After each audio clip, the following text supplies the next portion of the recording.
How are you all doing? Greetings. Happy, what's today? Thursday? I swear this Thursday came so fast. Happy Thursday, you all. Happy New Year. Happy Thursday. Hope you guys are having an amazing day, amazing morning thus far. I wanted to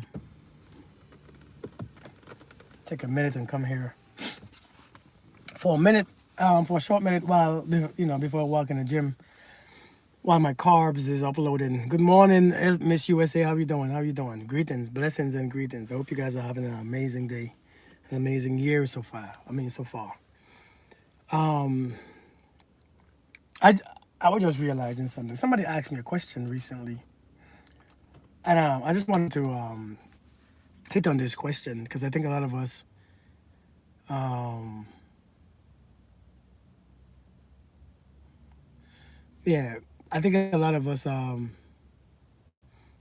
Why check my DM? Did you send me something? You sent me a question. Um, I think somebody asked me a question, and this lady was asking me how come it's so hard for her man to love her, and he says it's very hard to love her because the way how she is. And the truth is, many of us feel like we are hard to love, and when you feel like you are hard to love, you begin to act like it. You begin to resist, you begin to react, you begin to feel, and you begin to push people away because you are trying to not make it seem like you are hard to love, right? Hey, sweet dog, how you doing? Right, many of us, man. Hey, Dorothy. Many of us feel like we are hard to love, and so we begin to act it out. We begin to push people away. But in all reality, it's how we grew up. Many of us, we grew up buying love from people. I do not believe in love again. Hey, Kimberly, if you don't believe in love, then what's happening within you is pain. What's happening within you is suffering. What's happening with you in you is regret. If love is not happening within you, and so that you don't believe in it, what's happening within you is chaos.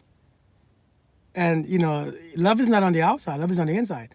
So to not believe in something on the inside, that's just you having a rough life. Your life is in trauma. Hey Valerie, hey from Uganda. Because to assume that you don't believe in love, then you don't have any kids that you love. You don't have any pets. Thank you, young thing. You don't have any parents that you love, siblings that you love. You cannot not believe in love and love your parents or your siblings. Janae, what's good with you? Long time no see. You're my inspiration. Well, thank you, Nimbo Pani. Thank you, thank you so much. I appreciate it. Right? Hey, Fabian, how you doing? But no, but seriously, if you don't believe in love, then what are you doing with yourself? What do you hate yourself? Despise yourself? Mad at yourself all the time? Resist yourself? Angry at yourself? You know? And that's just how it is. So to not believe in love again, that means you are just torturing yourself over and over and over. But let me say this right. People would make you feel like you are hard to love, right? People will make you feel like you are hard to love, but you're not hard to love. I think some people are just lazy. Seriously. Thank you for the gifts. Hey, Bella, how you doing? Nina's, how you doing?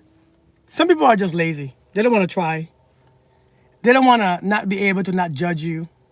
They don't want to accept you for who you are. So they are lazy. They just cut it short. And they make you feel like you are hard to love. And then you grow up, as you get older and as you live, you begin to feel maybe I am hard to love. And you begin to cut everybody off who tried to love you. You begin to sabotage yourself. A matter of fact, you begin to cut your own love off. Seriously. And I think that's the problem. Because you're not hard to love. And sometimes people don't know what love is because they too wasn't given it as a child. Do you know that? Them people who make you feel hard to love is people who wasn't loved as kids either. You all don't realize that because you think it's about you. It's not about you. No one is hard to love. If you look at it, no one is really hard to love. It's just that it's either we love or we don't love. We have love on the inside or we don't have love on the inside. Many people don't have love flowing on the inside. And so no matter who it is on the outside, they are hard to love. It's not about you. It's just that they are blocked. They are blocked internally. Hey, Beatrice, how we doing? From a place of fear. That's right, Bella. Indeed, indeed. People who don't love themselves are very difficult to associate with. Facts. I've been in a relationship for 2 years with the man that has been verbally demanding, controlling, and manipulating. Still waiting, still waiting to work. There's no working on that nonsense. You know, something, listen, let me tell you all this. You were a man who's verbally and this and manipulated, and you're still trying to work. And you're not trying to work, you are trying to be relevant. You're not trying to work on the relationship. You are trying to be relevant in somebody's life. You are trying and proving to yourself that you are worthy. Because you're not, it doesn't work. Southern and Hurt, how we doing? If you are trying, if you build a man with a man for all these years and they are manipulated and they are verbally this and they are verbally that, maybe you just don't like your own peace, or your peace of mind. You're not trying to make anything work. You are trying to force something that doesn't belong together. Many of us, listen, here is what I say. Sometimes you have to stop, and I said this before, sometimes you gotta stop rowing the boat. You gotta stop. Hey, Marsha, sometimes you gotta stop rowing the boat.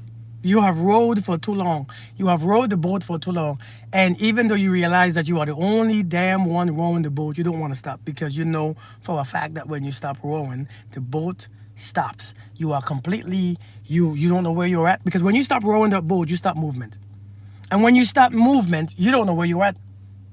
And you get confused. And so you have to try to figure out where do I row to. Some of you are with people that ain't been rowing for years. You're tired. You are being manipulated. You are being abused. You are being you are being gaslit. You are being a whole bunch of things, right? What's up, Dr. Nichols? How you doing, brother? How you doing? Good to see you.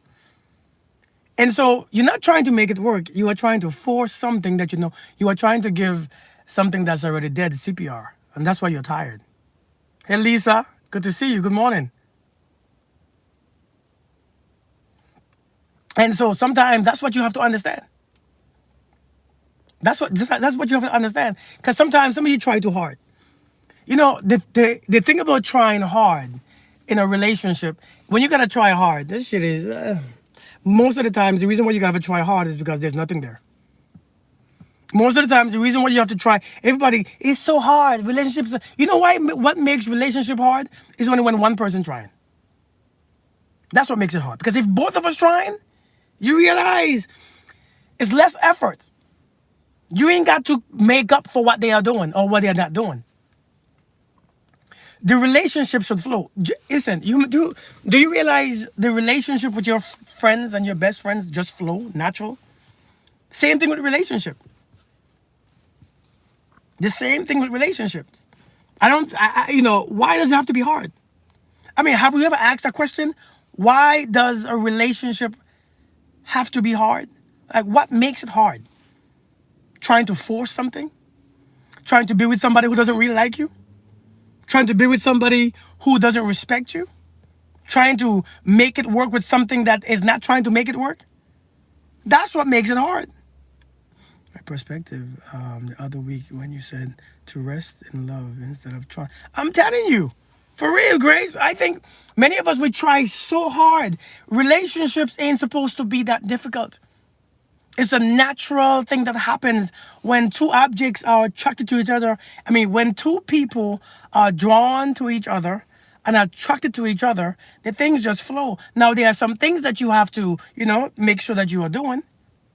But to try hard and to force things, to put things together, to try to force somebody to care and is too much. The only thing that you have to try hard to do, when a person likes you and wants you, you realize that all you have to do is breathe and relax. Hey, Monique. Hey, Esther, how are you doing? You breathe and relax. When somebody don't want you, you have to prove a point. You have to prove why you are. It's like when somebody don't want you at their company. You have to prove why you are, why they need you. You got to prove why they still need you.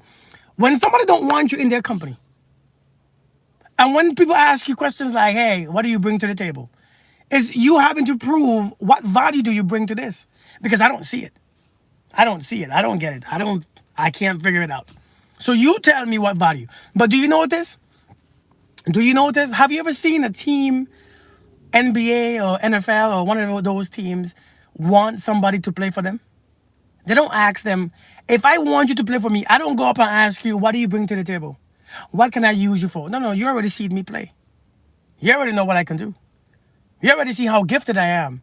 A matter of fact, let me influence you to come over to my team. Let me influence you to join my team. And I think when somebody wants you on their team, you ain't got to try so damn hard. You ain't got to try so damn hard. It's not that much. The only problem is they don't want you on their team, but they want access to you still. They don't want you on their team. Hey, what's up, Ray? How we doing, brother? How we doing? Good to see you. They don't want you on their team, but they want you to have access to you. And so we have to understand, man. Hey, man, it's all good, brother. It's good to see you. Always good to see you. Oblichu, how you doing? How you doing? But listen, sometimes you wasn't hard to love.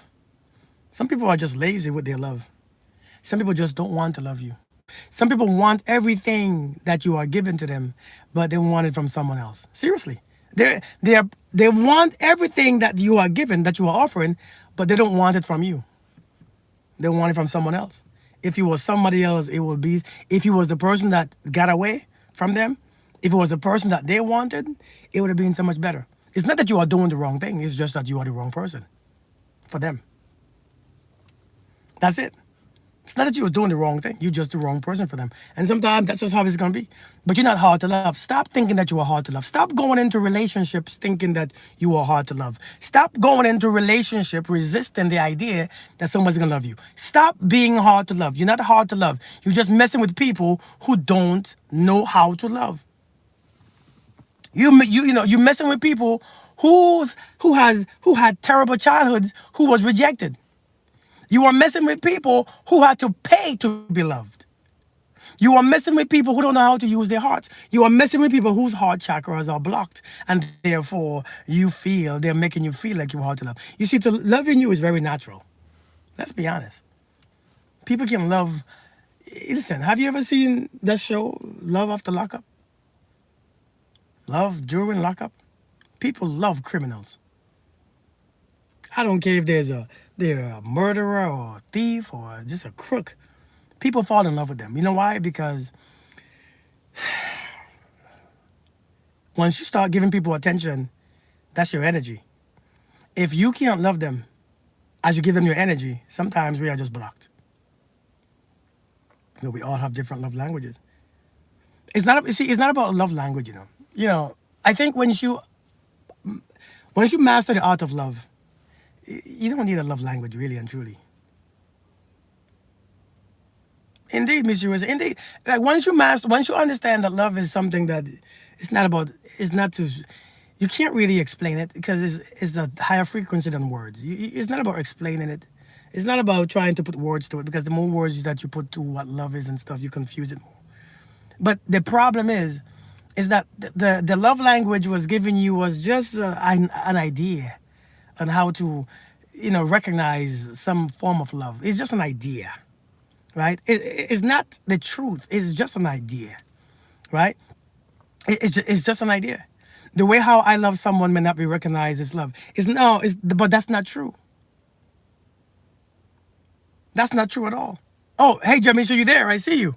Then it started that way. He was showing up, and I don't know what happened. He becomes very insecure. Yeah. Good morning. Good morning, Jamisha. Here's the problem. Here's the issue. For somebody to recognize love, they must recognize love within themselves. So for somebody to recognize my love, you must recognize yours. As within, so without. Thank you for the gifts, simply, Tina. The problem is many of us don't recognize love. If I recognize love, no matter how you give me love, I recognize it. If I recognize love within me, I'm talking about not the emotional shit that we call love, right? I ain't talking about the emotional love. Understand there's a difference between emotional love and soulful love. Do we know the difference? Do we know the difference between emotional love? Hey, happy Thursday, Tina. Do we know what emotional love is from soulful love? Hey, TW. Hey Viva, how you doing, Survivor? It's a big difference. Sheila, what's good? How you doing? Good morning. It's a big difference. There's an emotional love and there's a soulful love. Emotional love is between, usually it could only come out with two people. You want something else, or you want your dog, or you want a tree, or you want a pet. That's an emotional love, right? Emotional love is when something else is in the picture. An emotional love is when something else is in the picture, right? You feel emotions for the thing. When nothing is in the picture, when nobody else is in there, when no man or no woman, no dog, no pet, can you experience love fully on the inside that brings you to a blissful place, right? Can you experience love on the inside with your thoughts and your emotions and your feelings and your body? And can you hold that? Can you carry that on for days and months and years? Can that be a lifestyle? When nobody else is in the picture. And I ain't talking about that selfish ass, ridiculous self-love shit that we talk about either. I ain't talking about that self-love. I don't. It's me and me. No, no, no.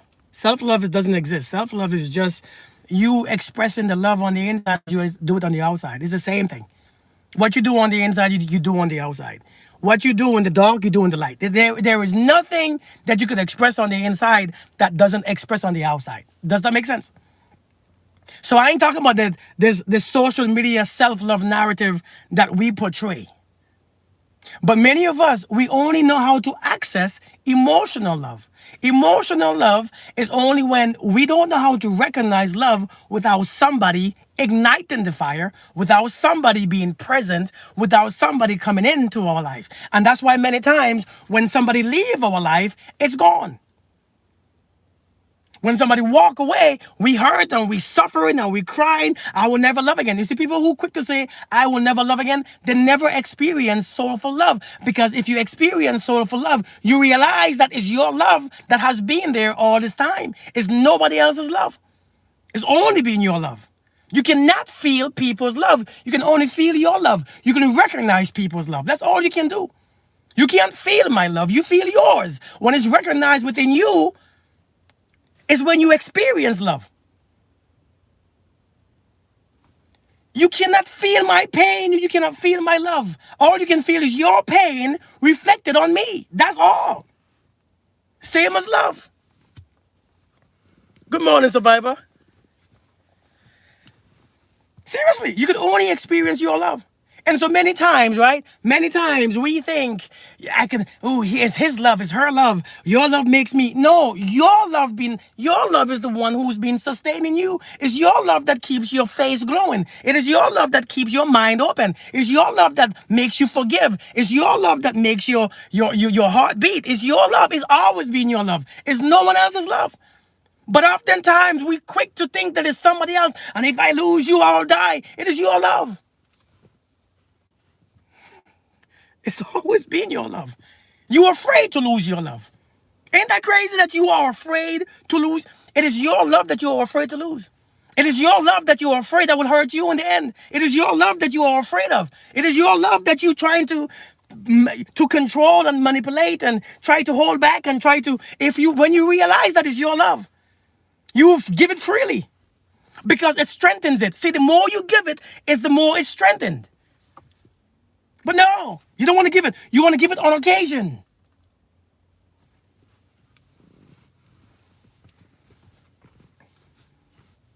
You want to give it on occasion, like it's theirs. You say I'm making this up.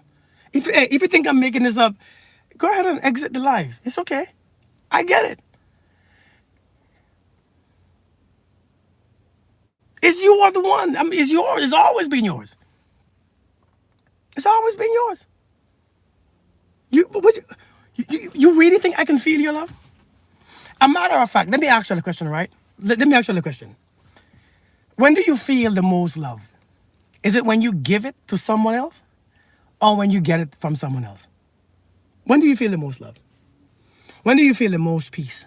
When do you feel the most best? When do you feel the most relaxed? When do you feel the most thoughtful? When do you feel the most forgiving? When do you feel, is when you give it or when you receive it? Think about it. It's when you give it. It's when you give it. It's when you love somebody. It's when you love them. It's when you feel so much power. It's when you give it. It's when you give it, your mind is, when you give it, you feel empowered. So therefore, it's whose love? It's your love. It's your love that you're afraid to lose. It's your love that you are always afraid to lose, and you're trying to ration it out to the best people. If you learn to give love, you learn how to balance yourself better. If you learn how to give love, you learn that your love gets stronger.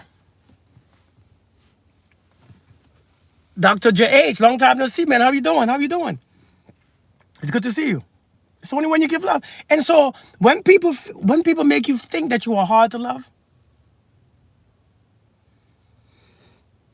it's because they don't know how to love. They have been blocked. Don't believe them. It just means sometimes don't force people to love you. Because you don't have to force nobody to. Why are you disappointed that somebody don't love you? It is not you, it's them. It's me. I'm not forcing nobody to love. If you don't love me, nothing is lost. This message is for the men. The men, you think this is for the men? If you think this is for the men, you are completely confused.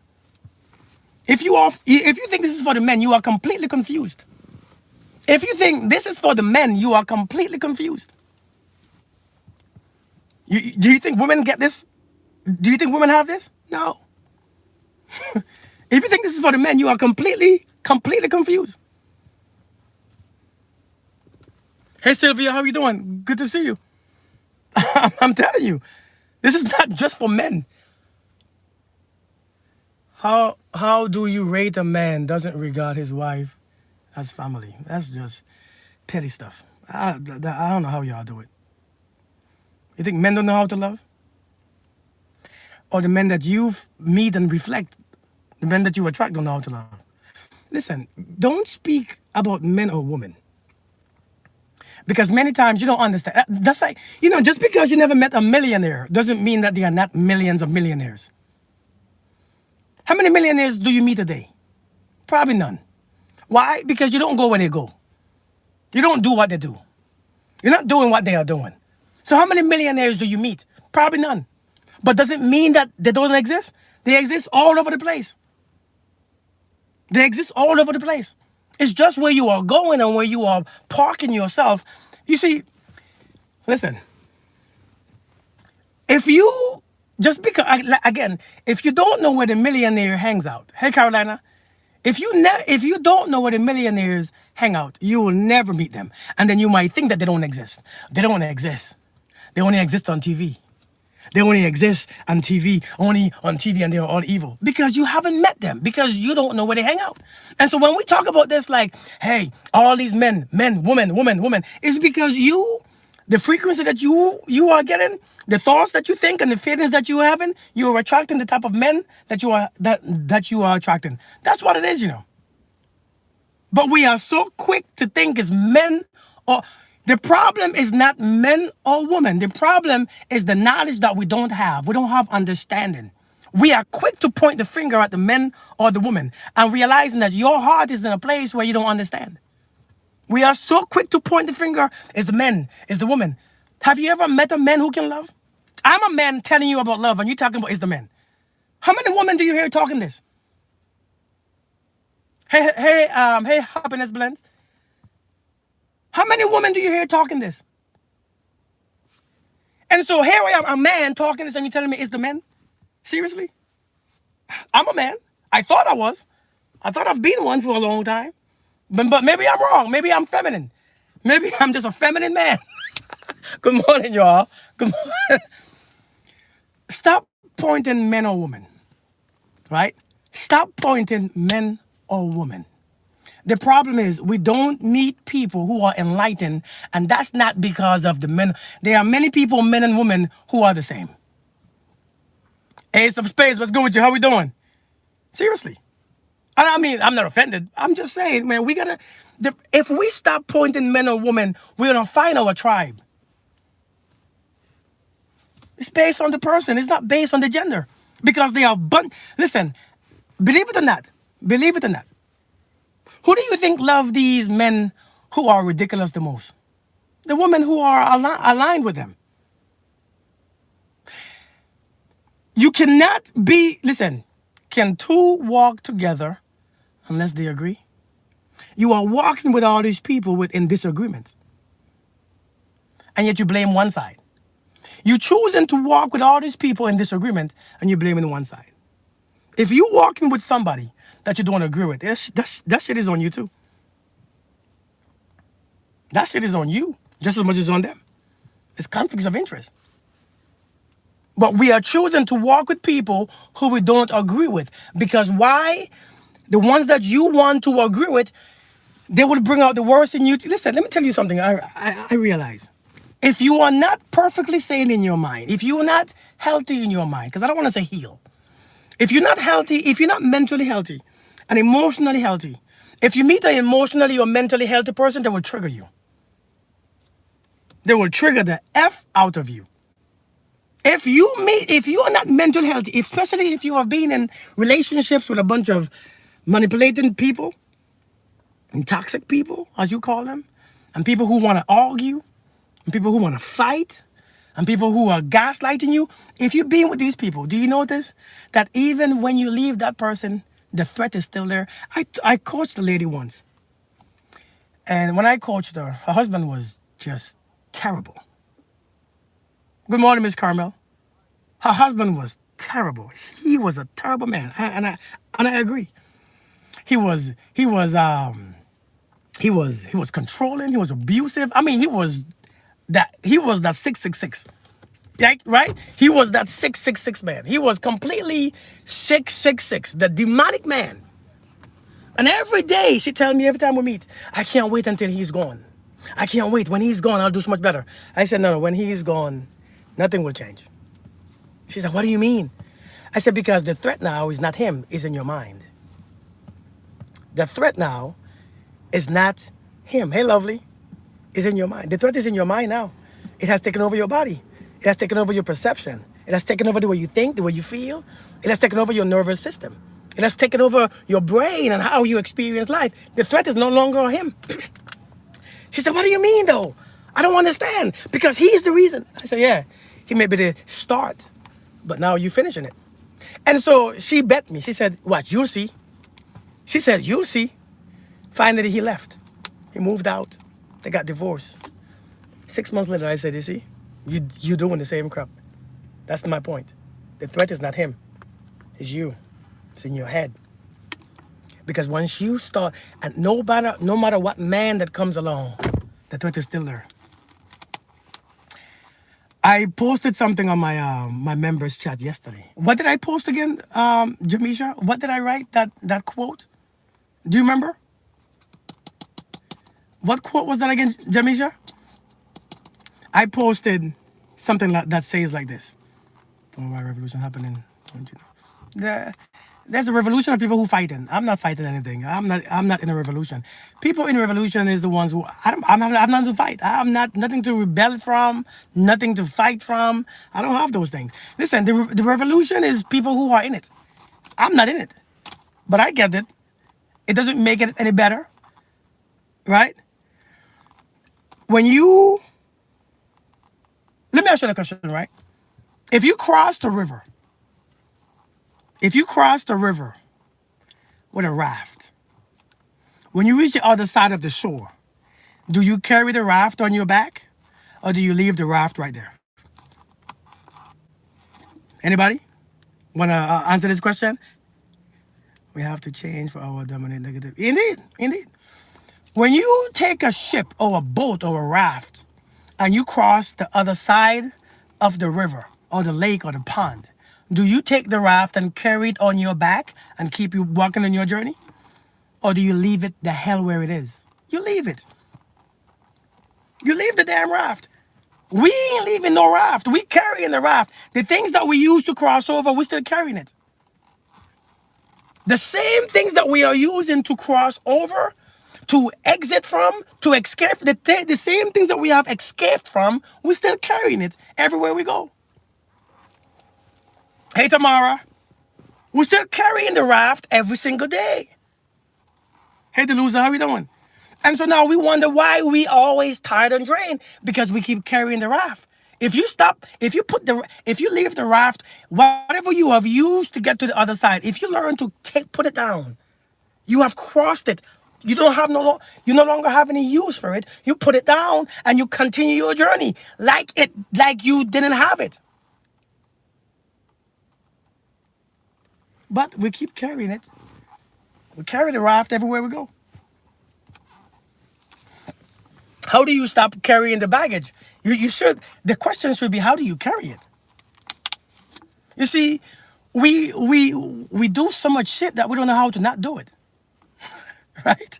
Right? We all, you know what I mean? You ask me, how do you not carry? How do you put it down? If you can't put something down, something is off. If you know how to just pick things up and carry it, something is off. When you reach the opposite shore, don't carry the raft on your back, but leave it behind. Indeed, Jamisha, thank you. You see, we asking, how do we put it down? Well, how do you carry it in the front? How do you carry it? You don't think it's hard? It's hard as hell. You see, we asking the wrong question. How do you put it down? How do you pick it up? It's heavy. How do you manage that? You don't see that you have stomach pains. You don't see that you have headaches. You carrying something, you have stomach pains, you have headaches, your body hurts, your knees hurt, your ankle hurts, your head hurts, your shoulders hurt, your neck hurts, you're frustrated, you're tired. How? How do you carry it? You gotta put this shit down. How are you still carrying it when you know it brings so much pain? It's because we don't understand the power of doing nothing. Sash, how are you doing? We don't understand the power of doing nothing. Somebody has taught you that you have to do something all the time. Sometimes you have to stop rowing the boat. Let it sink. Let it sink. Let it sink. Let the ship sink. Not hard to love. How do you recognize love on the outside? First, you have to have love on the inside. If you don't have love, if you only have emotional love. Now, like I said, emotional love only happens. I mean, don't get me wrong, it's there. But a lot of times, right? Well, thank you so much. Yeah, best thing you ever did was let it sink. I'm telling you, let it sink. Sometimes only when you stop rowing the boat, you'll see the truth of who wasn't with you this whole time. And we keep you in the uncomfortable. Indeed, comfort. Facts. Facts, I am. Facts. Hey, Lulu, thank you for joining me. Emotional love is only the love that you could only experience when something is in the picture. We have to learn to experience love when nothing is there. Can you sit still by yourself and experience the full love as if somebody is giving it to you? As how you will feel if somebody is giving it to you. Can you sit by yourself still and experience love fully like somebody is there with you when nobody is there? Can you experience the love if your pet, your grandparents, whatever is fully in the room but nobody is there? Can you experience that love? If you could experience that love, then you realize that you're not afraid to give it out because you're not afraid to lose it. Let me make you understand what I'm talking about. That's a soulful love. That's love from your soul. That is love that completes you, not them, not anyone else. It completes you. When you can sit still and experience that love fully, when you can do that, you're not afraid to be rejected. When you can sit still, you realize it was all about your love to begin with. When you can sit, listen, you're not afraid to love people because you realize you're not wasting it because you have indefinite, is immeasurable. It doesn't end. It's like life. It's like God. From the beginning to the end, it doesn't. It's like the entire universe. It lasts forever. It goes on forever. If you have access to it, it goes on forever. So you're not afraid to, I don't want to love again. I'm afraid to love. Because you're afraid to hurt your damn self. Is you hurting yourself? Is you hurt? Who hurts you when you love you? You have to understand the same choice I have to love is the same choice I must give others not to love. The same choice that I have that I must love is the same choice and free will I must give to the others that they will not. Because if they understand what love does for them, they will love. Hey Tasha, if you understand what love does for you, you will love. For those of you who don't, For those of you who don't want to love and who don't want to give love, it's because you don't understand what it does for you. When you I'm telling you, I'm listen. When you understand people who don't want to love you, who holding back their love, who are scared to love like you are, ah, because you don't understand what it does for you. You know, when you love, man. Thank you, Sylvia. Thank you so much. I appreciate that. I appreciate that. Personal challenges to do nothing outside of myself. Working and facts, facts, facts. When I realize it's my love that brings healing, I want y'all to know the power of healing is the power of love. Yo, I think it's any different. Do you realize how Christ healed? It was only because he loved. You touch his garments and you was healed. It's not because he did anything special. It's because he has the power in him. That universal frequency was love. Therefore, the same universal frequency brought healing. You think he didn't do anything special? It's a beautiful place to be. Christ didn't do anything special to experience that. Hey, Lynn Porter, how are you doing? Christ didn't do a damn thing special. He just carried love. And when you touch him, when you're around him, you experience it. When you touched him or he didn't do anything. He didn't need to do any magic, any formula, any hope that you love me back. I hope that all you all love me. I hope that you love me too. I hope anybody care. He didn't even say, he never said, I wish you guys would love me. He never says, hey, Loki. He never said, man, you all, come on, love me. Never said that. Never asked. He said, I. See, everything you do must be because of who you are. Especially love. Hey, Golden Melanin, especially love. It must be because of who you are. Come from. Indeed, I am. Indeed, facts. Your channel is a real blessing, it seems, every time. Thank you so much, Grace. I appreciate that. I appreciate that. Yeah. Hey, Tony. That's you, right? But I'm saying, man, but now here we are. We come to a place in our existence that we don't want to give the very thing that we need to give to make us stronger. The reason why you get hurt so much is because you don't want to love. You think it's love that made you hurt. No, it was you think that they should love too. That's what made you hurt. It's not your love that made you hurt. It's that it was an emotional love. You have to connect to that soulful love, man. You have to connect to that soulful love. I have only experienced true love twice. That was why. Listen, if you only experience true love twice, that means you don't understand what I'm talking about. You don't get what I'm saying. If you say that you only experience true love twice, you don't understand what I'm saying. There is no other love than true love. There's nothing else to experience. This only comes from you. It only comes from you. I don't think you'll understand what I'm saying. I don't think you'll get it. Maybe I'm saying it wrong. Right? Maybe I'm not making sense of it. Maybe what I think sounds like it makes sense, but it doesn't. Maybe I don't understand. Maybe you not hearing what I'm saying. Right? I mean, maybe I'm confusing you. Am I confusing you? I'm saying love is fully on the inside. If you can access your love, you will experience true love every single day of your life because it doesn't come from anyone else. True love does not come from anyone else. It doesn't come from the outside. Listen, let me tell you something, right? I realized on my journey, nothing comes from the outside. A matter of fact, only when you recognize it on the inside is when you see it on the outside. Until you see it on the inside, you will never find it on the outside. Never. You can't, it doesn't exist. Because if you don't know how to, okay, if I tell you, hey, I want you to go outside your house and look for this halfpenny, right? Look for this halfpenny. Look for it. When you go outside and you look for this halfpenny, you might come back inside and say, I didn't see a halfpenny. Because you know why? You don't know what it is. You don't understand what it is. And so it might be right in front of your face, but you don't know what it is because you don't understand what it means. Find it, bring me a halfpenny.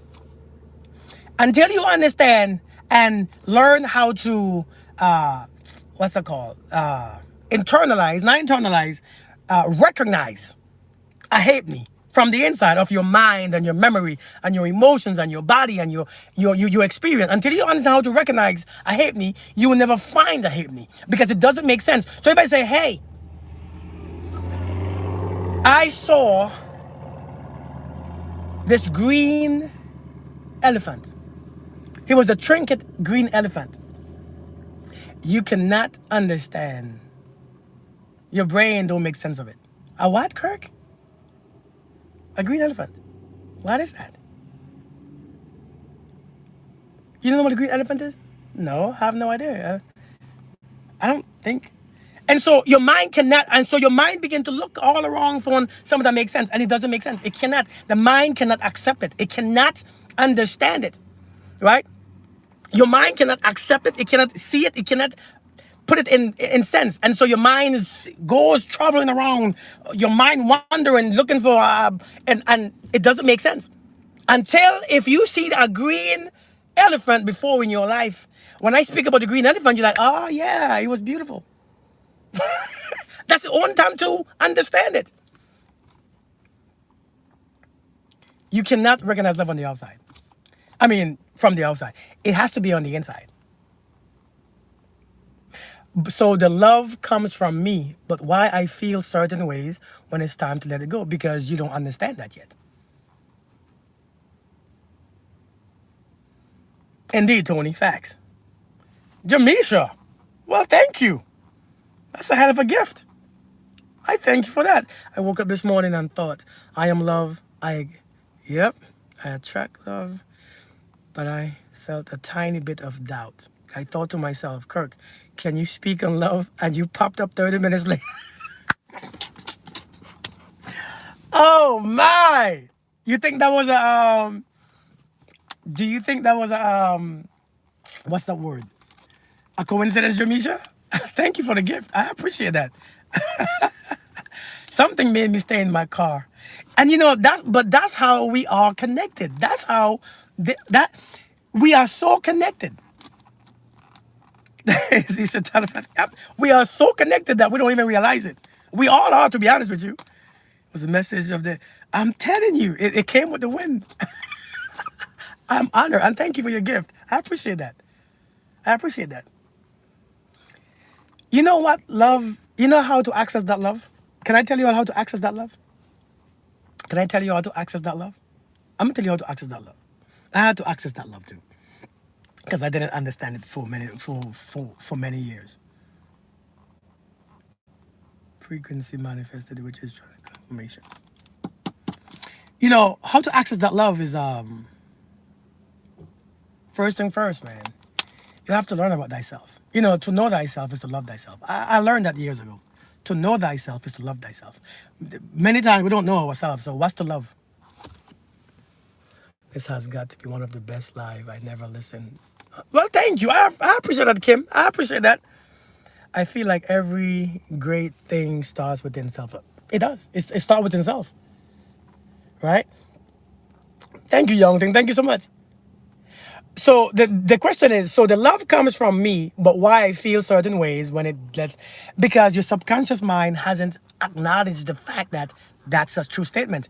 The subconscious mind hasn't, you know, you read, yes, you hear when I say it and it makes sense to you consciously, but subconsciously, you don't realize that it's coming from you. Hey, Kizzy, how you doing? You don't realize that it's still coming from you.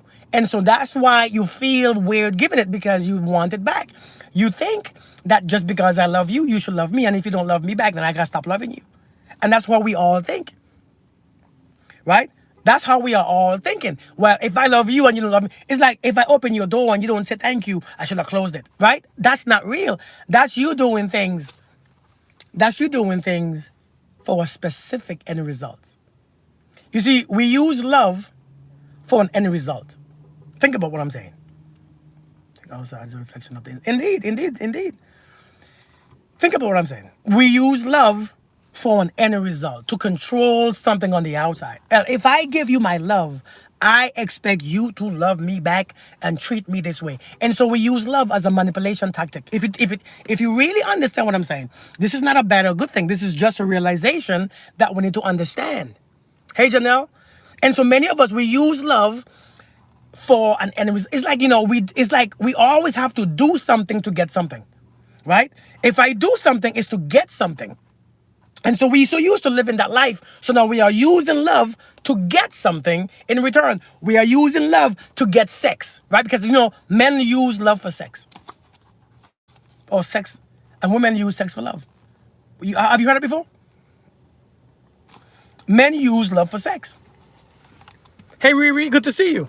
Men use love. I love you. I want sex, right? As soon as I love you, I want sex. And oftentimes that's how it is. That's just how it flows. And so we use love, we use sex, we use money, we use things. We are so used to using something to get something back in return. If we stop and realize, let me just do it because it's who I am. I don't expect nothing back. You will see how peaceful your life becomes. You will see how you don't force people to stay or go. You will see how peaceful it is for you to just let people be. Because I don't want nothing from you. I just love you. Whether it goes here, it goes there, it goes left, it goes right, nothing changes. If it goes up, it goes down, nothing changes. If it ends, if it doesn't begin, nothing changes. It's still there. And my love is not my burden. See, the problem is, some of you, your love is your burden. I'm stepping all over your toes, Sylvia. But still waver every now and then. Because you don't understand that it's coming from you. You see, when I understood, hey, Kels, I love people that I never want to see again. Indeed. When I understood that my love is not my threat, I began to open my heart more. And the more I began to open my heart, I realized, oh, it was never you. It's not about you. Here's the problem. My love is not about you. Your love is about me. That's the problem. My love is not about you. It was never been about you. So whether you're there or not is irrelevant. Whether you stop or go is irrelevant. Whether you change or stay the same is irrelevant. Whether you up or down, whether you get big or small is irrelevant. Because my love was never about you. My love was me, is my choice, and I fully tap into it because I know if I tap into it, I get stronger. My mind, my judge less. I accept all, I receive all. My body is more healthy. When you love more, you become more healthy. What happened to unconditional love? We put fear into it. You know what unconditional love is? Unconditional love is no matter what conditions, love is still there. Many of us have it, especially for our kids. We just don't. We just want to control our partners and where. You notice that we want to control our kids and where their life goes and how they should live their life, but we understand if they don't, I still love them anyways. Whether they're gay or not, whether they're straight or not, whether they're transgender or not, we still love them because we understand. But when it comes to a partner, your love is based on who they are, what they do, what they keep doing, what they stop doing is based on that because you realize in your mind, in your conscious mind, I don't have to love you. I don't have to have you. And when you think that way, then it becomes very conditional. And so unconditional love is no matter what conditions that you're in, no matter if it's raining, if it's snowing, if it's hailing, if it's bad outside, if it's ugly, if you are angry, if you are happy, if you are miserable, if you are poor, if you are rich. This is what it means. If you are healthy, if you are sick, no matter what condition, love is still there. See, the reason why we don't have here's the reason why we don't have unconditional love. It's because even for yourself, your love is conditional. You see, when you lose your house, you see when you lose a relationship, you see when you don't feel good, you see when your body change, you see when people leave, how you feel shitty, you see when you lose that job, you feel shitty, you don't love yourself, something is wrong, oh my God, and so you use the same judgment on the outside. There is nothing that you do on the outside that doesn't happen on the inside. I want you all to understand that if you allow the outside to be your reflection of your inside, you will find out a lot more why you are the way you are. If you look on the outside, you see, this is what I keep saying to you. It's not about no one else. It's about you. That's why my sermons, my conversations, my lessons, my teachings is only about you. F everyone else. It's on YouTube, VNE. It's on YouTube. It will be on YouTube after it's done. Because I'm scrolling, I'm streaming on YouTube too. If you want to see these lives again, this live is streamed in two places, TikTok and YouTube. So when TikTok is finished and is over, go on YouTube. It's going to be there and it's going to replay for you, okay? My YouTube is Conscious Kurt, Conscious with a K. Hey, Rose Petal, how you doing? I'm telling you, and I'm not saying to F everyone else as in F you, F you. That's not what I'm saying. I'm saying, so don't, hey, Cody, how you doing? So what, I'm not saying to F everyone else. I'm saying nothing is about you. Someone says all love is good. I'm telling you, it's not, all love is not conditional. It's just that we, it's, it's about we are conditional, right? Because we want to control. And so remember I read to you from the book, The Law of Detachment? The Law of Detachment. Hey, Sandra. Janelle. The law of detachment states that you don't do things just to create something in return. You do things because of who you are and what you want to do. Hey, Rhonda. So when you do things because of who you are and what to do, the outside will happen. The results will happen. And sometimes the results, what you want, don't happen. But you have to detach from that exact thing that you think that should happen because you don't know how this universe is working. You don't completely have it together. And you have to understand that. And so when you do things for a specific outcome, you suffer. You really suffer. When you do things for a specific outcome, now your mind is on controlling it. Your mind is on this. Hey, what going on, brother? How you doing, man? How you doing? Your mind is trying to control it. Your mind is trying to, you have doubts because one thing about it is this right here. If you don't believe in, if you only believe in what you see and what your senses can experience, then you can't do what I'm talking about.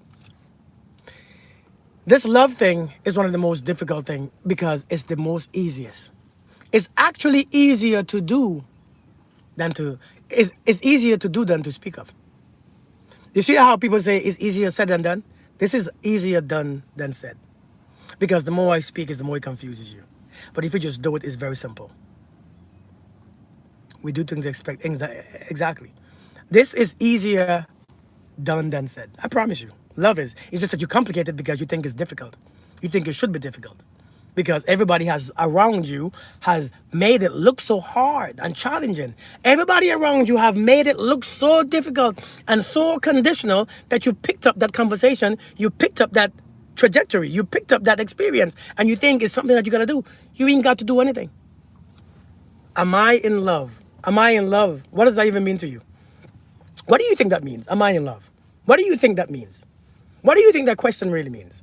Am I in love? What do you think that means? When somebody asks you, are you in love? Can you get out of it? Now, loving someone else, that doesn't mean that you're in love. It means that you are in love before you love someone else. I promise you. You really are in love before you decide to love someone else. If you ask me that, you probably not. I don't think you are hearing what I'm saying. Am I confusing you all? I don't think you are hearing what I'm saying. Have you ever been in love? Have I ever? It's what I've been talking about this entire time. You ought to understand. Again, listen. You are talking about the emotional part of love. You are talking about the emotional part of love. The emotional part of love is what you're asking me if I've ever been in. Right? You are you are asking me if I've ever been in the emotional part of love. Listen, that emotional part of love is usually conditional and it's based on which emotional place you are at, which emotion you are in. If you are in fear, if you are in anger, if you have been divorced, if you have been this, if you have been that, based on your emotions, that's the love that you are asking me. I don't mess with the emotional nonsense. As you can see, many of my conversations is about emotional intelligence. Meaning, it's not an emotion. Emotions are temporary. Emotions are temporary. Right? So this is what this is what I'm saying. You have to sit with yourself. Right? You have to sit with your love is not a deep feeling. Love is not a deep feeling. Love is not all this emotional crap. Love is sitting by yourself, right? And making a conscious effort not to judge somebody, to accept people the way they are. If you could accept, do you notice if you could accept have you ever seen a plant? Right? Facts is a lifestyle. Have you ever seen a rose? Screw that, bump that. Have you ever seen a sunset? Thank you, Tony, for becoming a super fan. Thank you so much. Have you ever seen My YouTube is Conscious Kirk. Conscious, Konscious Kirk. Kirk. Kirk. Have you ever seen a sunset? Have you ever sat and watched the sunset? And as you watch this sunset, the clouds are orange, right? You know, the clouds are orange, the sun is perfectly sitting, the place is beautiful. You're not judging it. You don't want it to be nothing else or any different from what it is. It's just, this is it. It is beautiful as it is right now. Nothing needs to change. And when the sun goes down and it becomes darker, nothing has been lost. Right? Nothing has been lost. You feel the same way. Right? When you go inside a house, when the sun after it goes down, you feel the same way. You carry that same feeling on the inside in the house. Right? When you wake up in the morning, you feel the same way. When the sun comes up, oh, you just admire it for what it is. Whether it was cloudy, whether it was sunny, you just acknowledge, you admire it. And when you admire it, is when you feel empowered. Because it's not a judgment of how it makes you. Love is the ability to accept things the way they are. The sun don't deal with you. You never been. The sun don't deal with you. If the sun don't deal with you, that's a lie. I've been in Kuwait. Have you ever been in Kuwait? Has anyone ever been in Kuwait? Anybody? I've been stationed there three times. I have lived in Kuwait. I have lived there for 2.5 years, probably. I have lived there for 2.5 years. And if you tell me that the sun don't deal with you over there, yeah, that's a damn lie. Listen. The first time I went to Kuwait, I thought my life was in chaos. I thought this is a scam. This can't be real. When I felt that sun the first time when I landed in Kuwait, I said, no, this can't be it. You crazy. I'm tripping. This is an exaggeration of heat. This ain't no way the sun is this hot here. Like, why? The sun must hate this country. Ain't no damn way. You are from Saudi Arabia. Listen. When I hit that ground in Kuwait the first time, when I walked off the plane, I was like, what the hell is this? At that moment, my appetite was gone. My body just lost everything. My body just got tired. It got drained. Oh, shit. Oh, no. Hey, it's breakfast. Let's go eat. Nah, I ain't going outside. That sun is hot. And then after Kuwait, I went to Iraq. Wearing all my gear and all my clothes and all my helmet in the sun. And you tell me that sun didn't deal with me? Boy, oh, shoot. People was passing out left and right. You walking with a bottle attached to your mouth, just sipping water all day.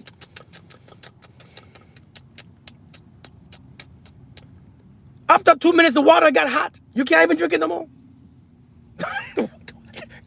You carry a bottle of water on the outside. You can't. The water gets hot. You drink it. You probably pass out.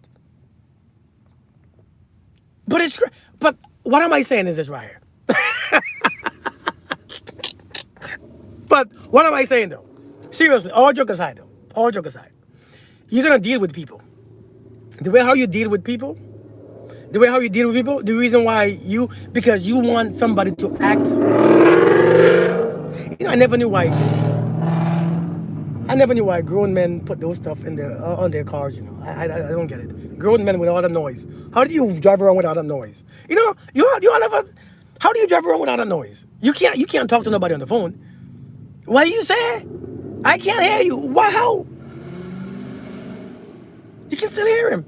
He ain't going nowhere. He's still right there. I don't get it. All the damn noise. Man. I mean, jeez. It's just, everywhere you go, you carry noise. Only kids do that. But anyways, what I was saying, the reason why our spouses, hey, Adriana, the reason why our spouses, our partners, our girlfriend, boyfriend gets on our nerves like that It's because we want them to be something that they are. We want them to be something. Right? You used to want that, right? I mean, I guess it's a part of growing up. I'm just saying. Oftentimes, we want them to be a certain way. You're getting old. I'm telling you, that noise, well, I'm telling you. Hey, Shay. But one of the reasons why it's so hard to allow our spouse or family or friends or kids or friends to be something is because we want them to be a certain way. Because the way they are, we don't agree with it. AJ, what's good? Right? We want them to be a certain way. You know what I mean?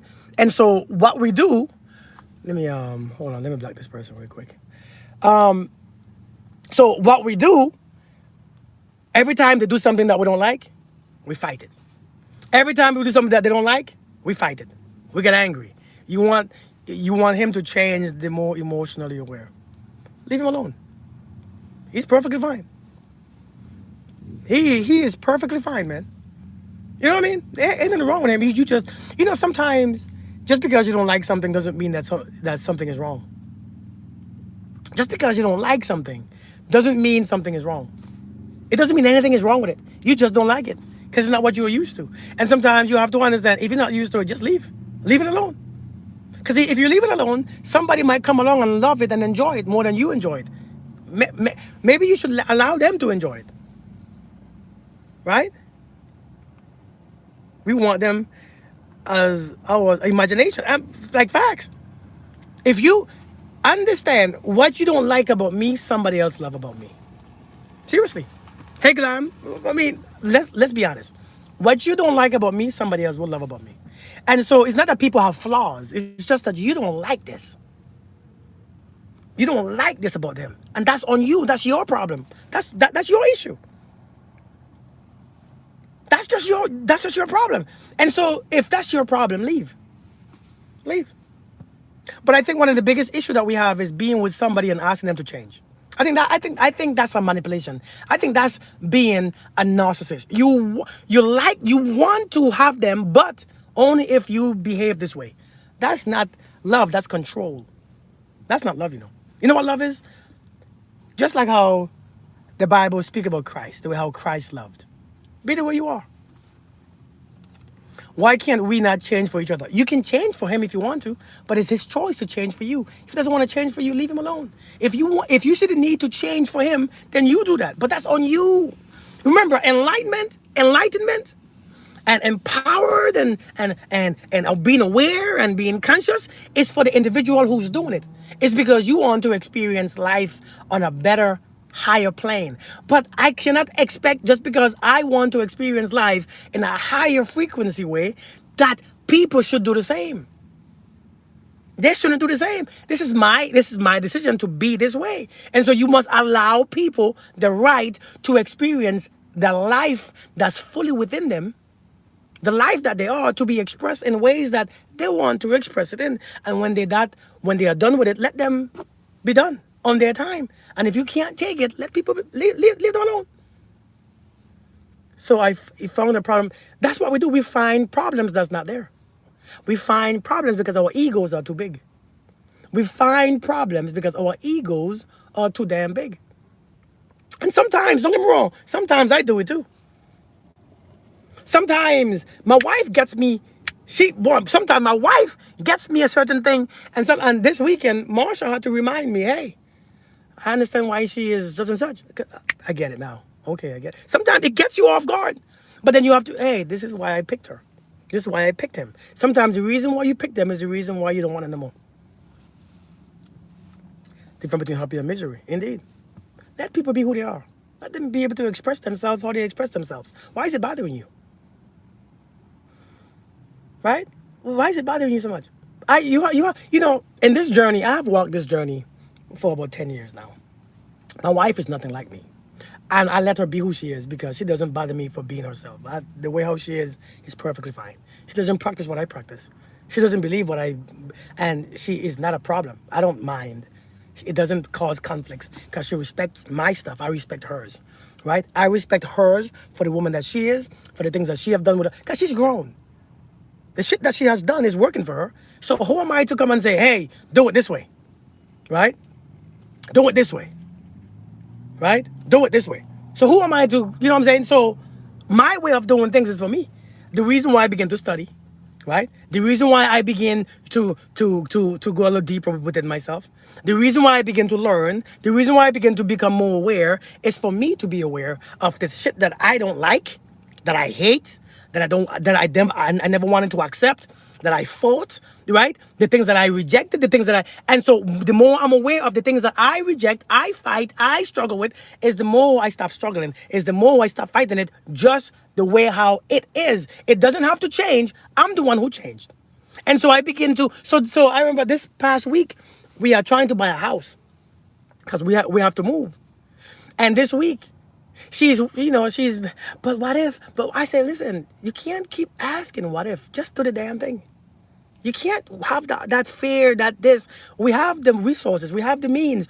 Why are you worried about what if and what if not and if this doesn't work and if, I said, you ain't got to pay for it. I'm paying for it. Just relax. Relax, chill. And she said, but what if I don't, hey, I had to realize, wait, she's not wrong. That's just the way she is. That's the way how she processes things. Somebody help me. Marsha helped me to, that's the way how she processes things. Marsha helped me see that. That's Kirk. That's the way how she processes things. That's the way how she processes things. It's not what you do, but it's what she does. I had to just let her be it. So after I was like, hey, all right, go ahead, process it. Let your mind work. Work it. My mind, I don't have those type of, I don't stress myself out. I don't know why people do it. But I've come to a place where no matter where I end up, I'm perfectly fine. No matter where life dropped me off, I can find my way anywhere I want to. So I'm not struggling with all that fear and doubt. Because wherever life dropped me off, listen, sometimes, right?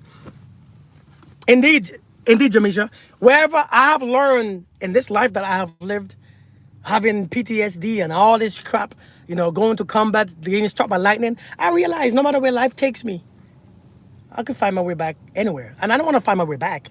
Because I don't have to, I don't, if life moves me from here, I don't want to come back to here. Some of you are trying to find your way back to who you was. That shit is old. That's the reason why life moved you. It's not about being a man and not emotional. Some men are very afraid, just like women. It's not about being a man and, men are very emotional too, right? Men are very emotional. Men are very emotional. You all think men ain't. Men just show their emotions differently. Men will walk away. Men will ghost your ass. A man will act this way and cheat on you 1,500 times. Men will slam the door. A man will raise his voice. A man will do all this shit. It's emotions. That's emotional ways. Men are just as emotional as women. Please understand that. Men are just as emotional as women. And who don't understand this, you don't understand. We just use different emotions because we were taught some are bad and some are good. If you use these emotions, you are sassy, you are gay, you are a woman. And if you use those ones, that means you're a man. And so men condition themselves to use certain emotions. And now when they have to experience the emotion that they should, they resist it and they blow up. Right? They resist it and they blow up. They go crazy, they go nuts. Because why? They don't know how to experience it because they're afraid. They've been resisting that emotion all their life. And so they don't know what to do. And so they do something stupid. They end the life of another human.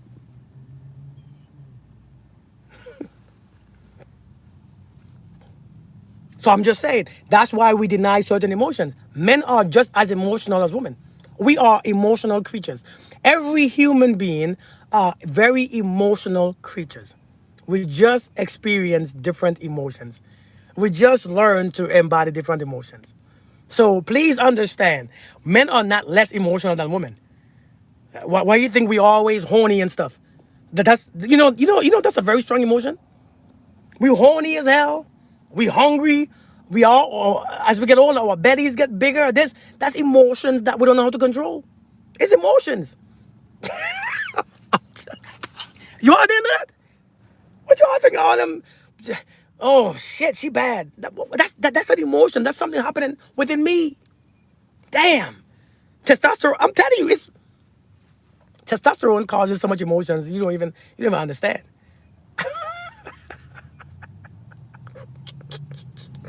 That's emotional struggles that we struggle with, man. Seriously, we are very emotional. Yeah, both cry. So just understand. But hey, what's going on, man?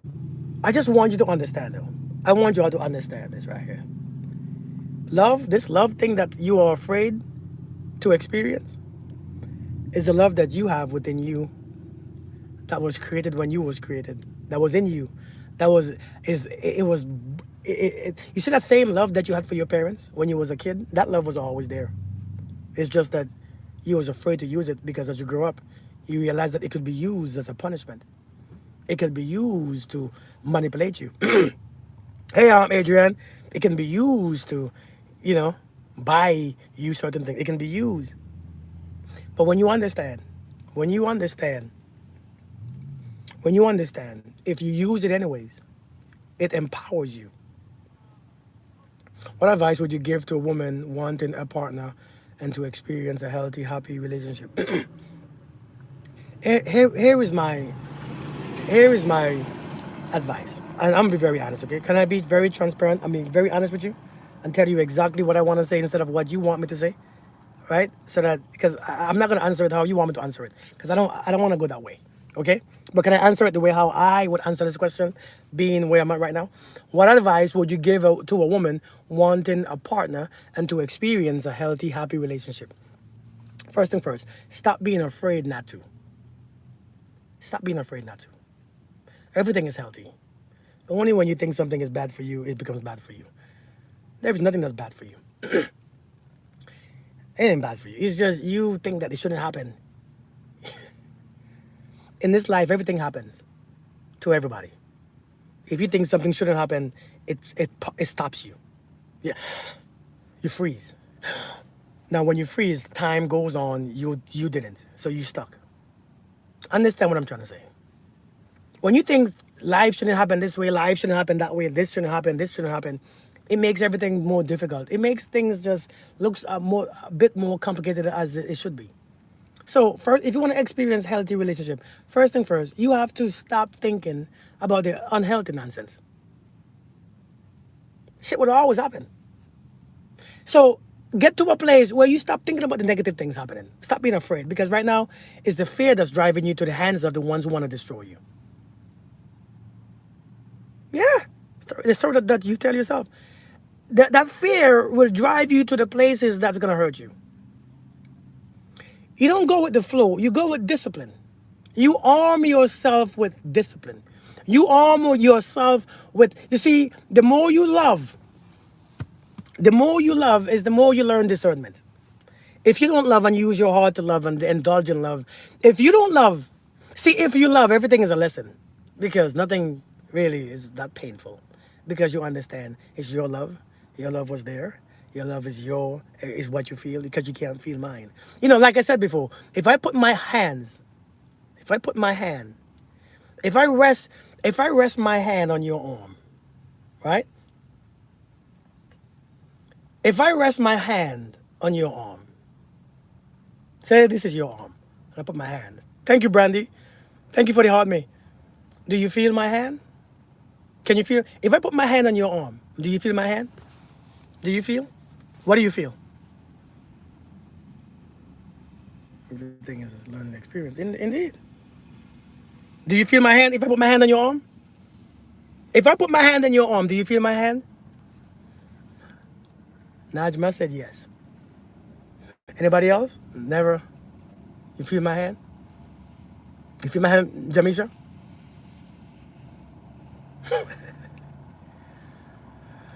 You don't feel my hand. You feel your own arm.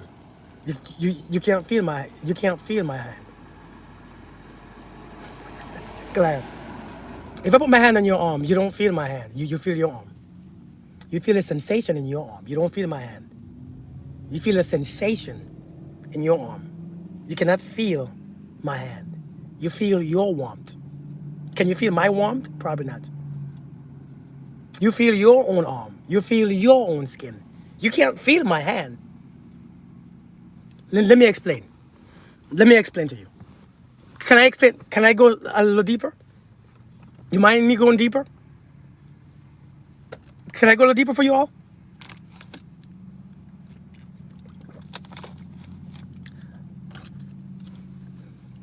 If you can't stand someone, if you hate someone, if that person irritates the hell out of you, and you can't stand them, right? And they just put their hands on your arm. If they just put their hand on your arm, you can't stand them. You hate them. The very thought of them drives you nuts. What do you think you feel? When they put their hand on your arm, what do you think you feel? Think about it. You feel smack. Pain, irritation, hate, annoyance, frustration, anger, disgust, resentment. Hey, Kimberly, facts. I mean, facts. Facts, facts, facts. Now, let me ask you a question, okay? Let me ask you a question. Another question. Let's say you love me. Let's say I'm your everything. You love me so much. You admire me. Oh my God. Every time you see me, your heart beats and you're like it never beat before. And your heart is open. And I put my hand on your hand. What do you feel? What do you feel?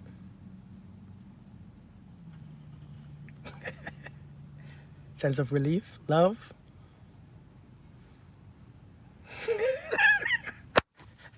Love? Damn it, Jamisha. There you go. You feel what's in you. All you feel is what's within you. You don't feel me. You feel what you think. You feel what's flowing within you. You can't feel me. I don't exist.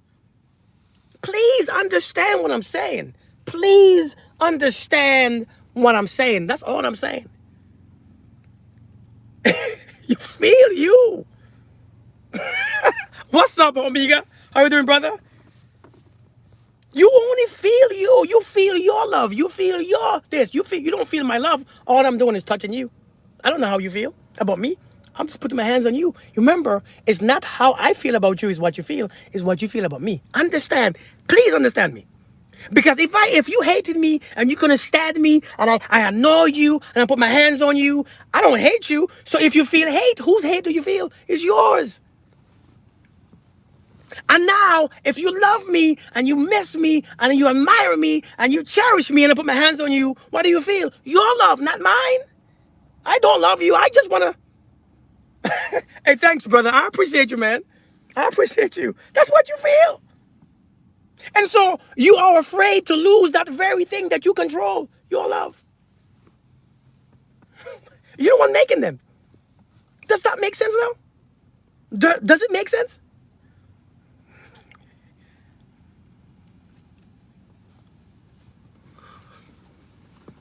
Does it make sense to you guys now? Well needed. Good. I'm glad. I'm glad it makes sense. Because Lord, when I understand that revelation, that's what you call, when I got that revelation years ago, oh,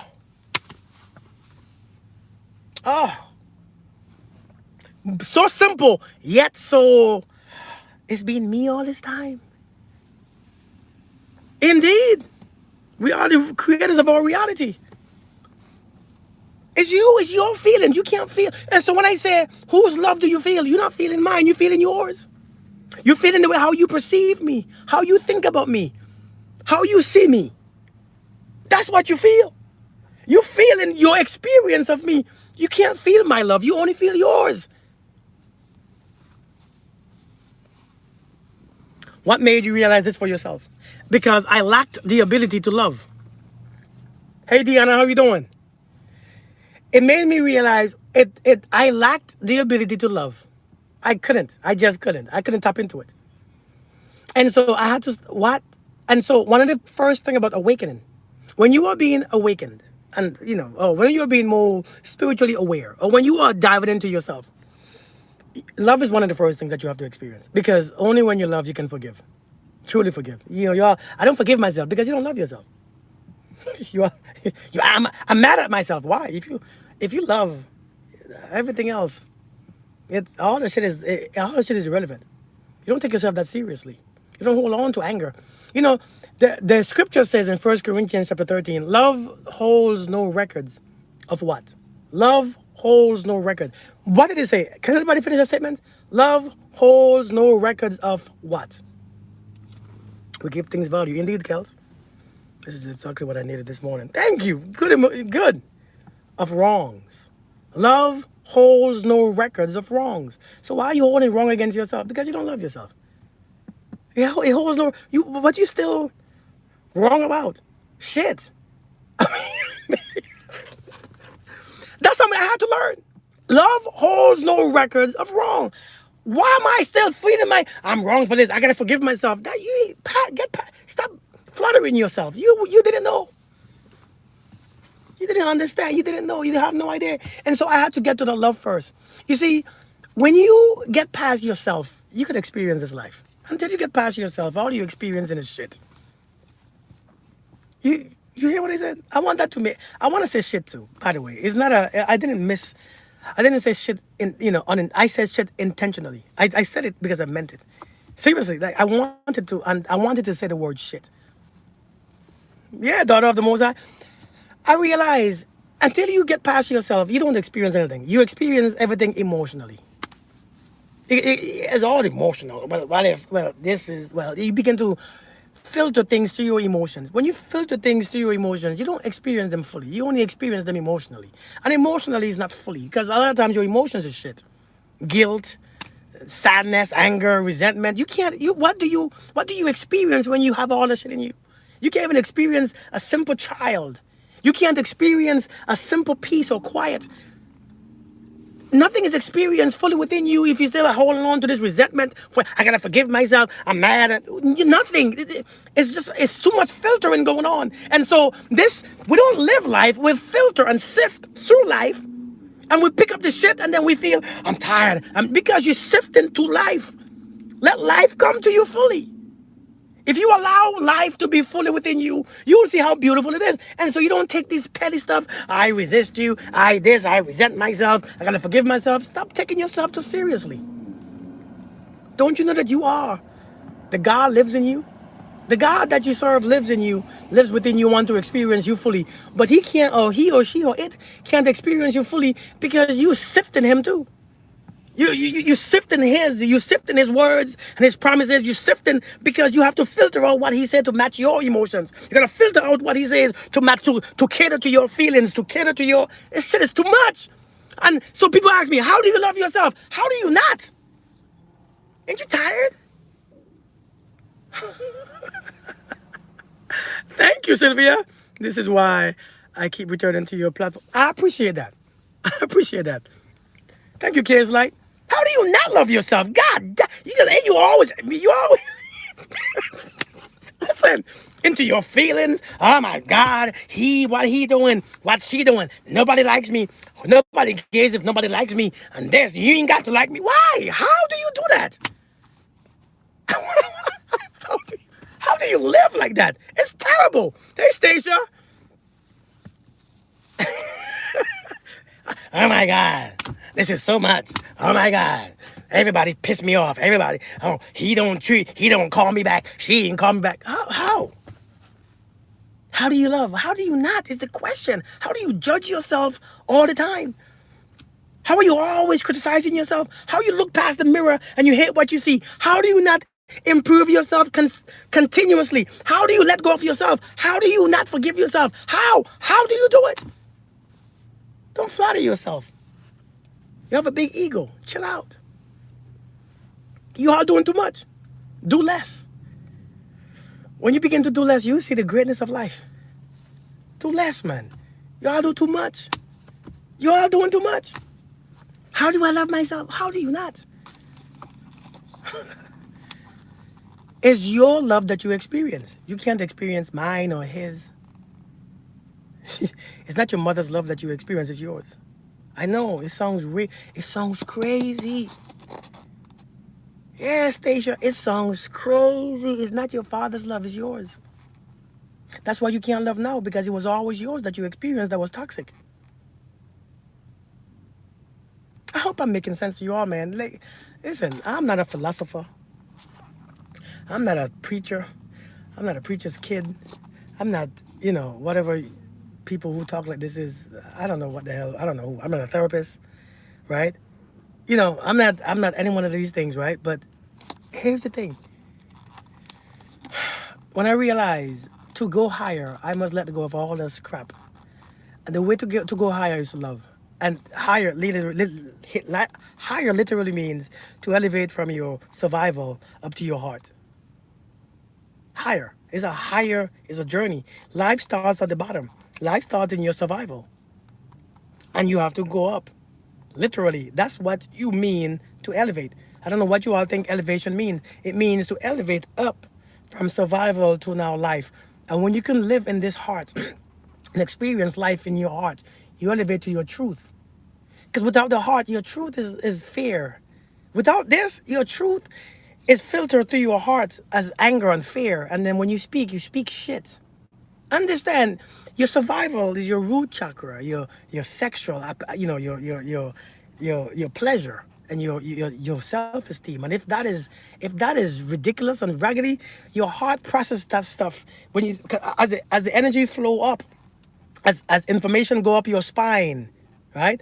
As it travel up to your spine, to your heart, when it gets to your heart begins to filter out, and you begin to think shit and feel shit, and you begin to resist shit, and you begin to fight shit, and you begin to hate shit, and you begin to resent shit, right? Because why? Information is traveling up and it's filtered to your heart. And then when you begin to feel all this pain and all this, even your heart issue begin to come up. Even your blood pressure change because the information begin to affect the way how your heart is beating. And so your blood pressure sucks. Your heart begin to skip beat. You feel your back pain, your upper back start to hurt. And now when you speak, what comes out is trash, is fear, is insecurities and doubt. Because why? Your heart begins to filter out that stuff in a toxic way. And so out of the heart, the mouth speak.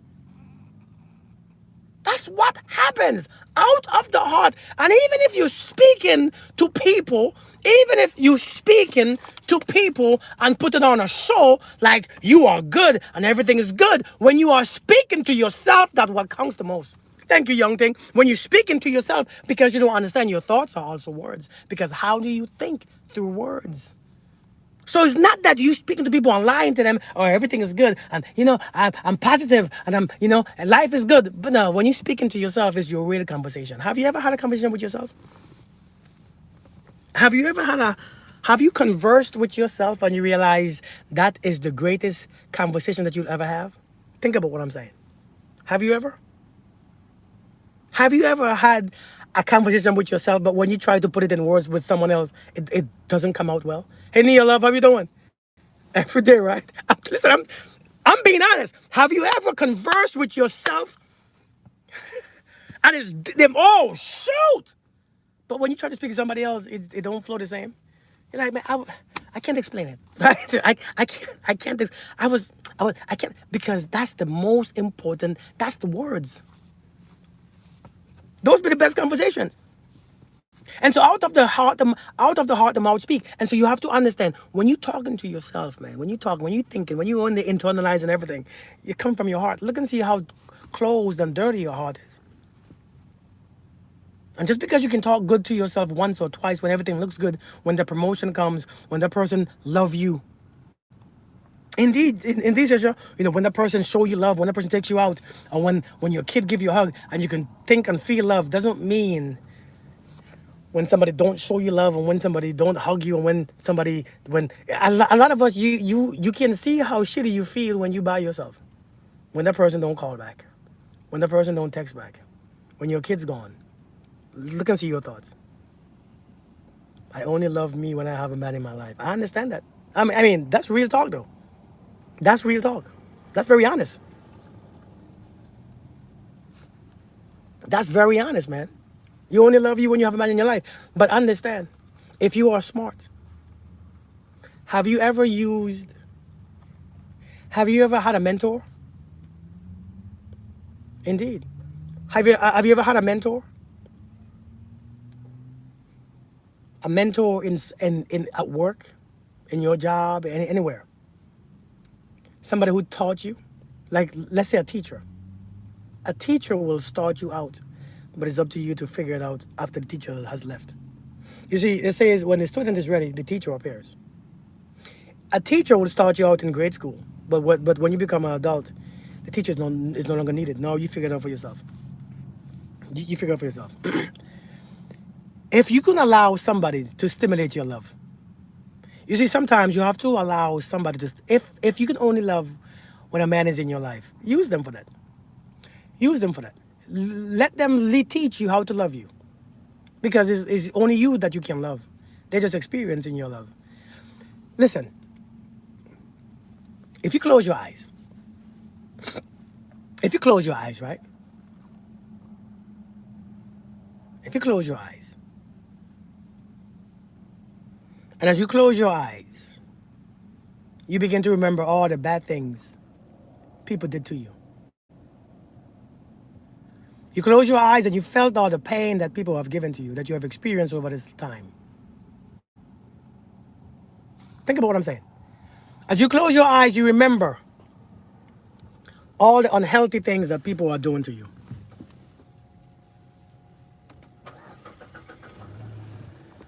My body about to die.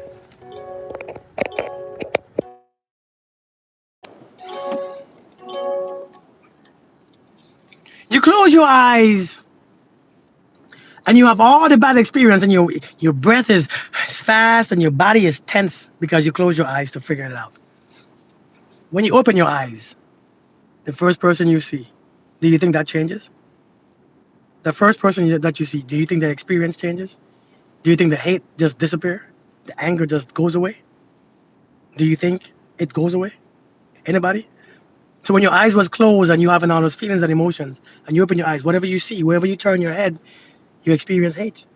You experience anxiety because it's not in a location, it's within you. You're the one carrying it. So it's within you, right?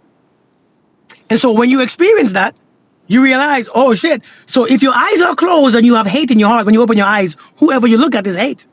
It reflects what's in your heart. It reflects hatred. It reflects anger. Now, if you can only love somebody if you can only love within yourself when somebody's in the picture, you can have somebody use your kids. And you know why God gives us kids? Let me not say God. Let me not use God in vain. You know why this life grants us children? Is to reflect what's inside of us. It's to reflect what's inside of us. And so we can use that child to reflect one of the strongest form of love within us. We can use, listen, you ought to understand this intelligence is beautiful. This intelligence, I ain't talking about my intelligence. I'm talking about the human intelligence. It's such a beautiful thing if you know how to use it, if you know how to use the tools. Your kids are tools. And yet they are not at the same time. Everything is a tool. If you can use your child to actually experience love, you can keep the love and carry it everywhere you go. You just don't want to use your kids to experience it. If you use your man to experience love, use your dogs and your cats to experience love, and hold on to the love and understand that love is in you. You see, when you understand this love is in you, what about vice versa, child to parent? This is not about anybody else but you. See, remember, I don't speak about anybody else but you. There is nobody else in the picture. Remember, in this life, it's nobody else. It's just you. There is nothing else. It's just you. It's always been just you. You just see things and you internalize things and you perceive things and you think there's something besides you. There's nothing else besides you. There's nobody here but you. You are using the light. You are using the light that reflects things and objects, and you assume that it's something else. No, it's just a light.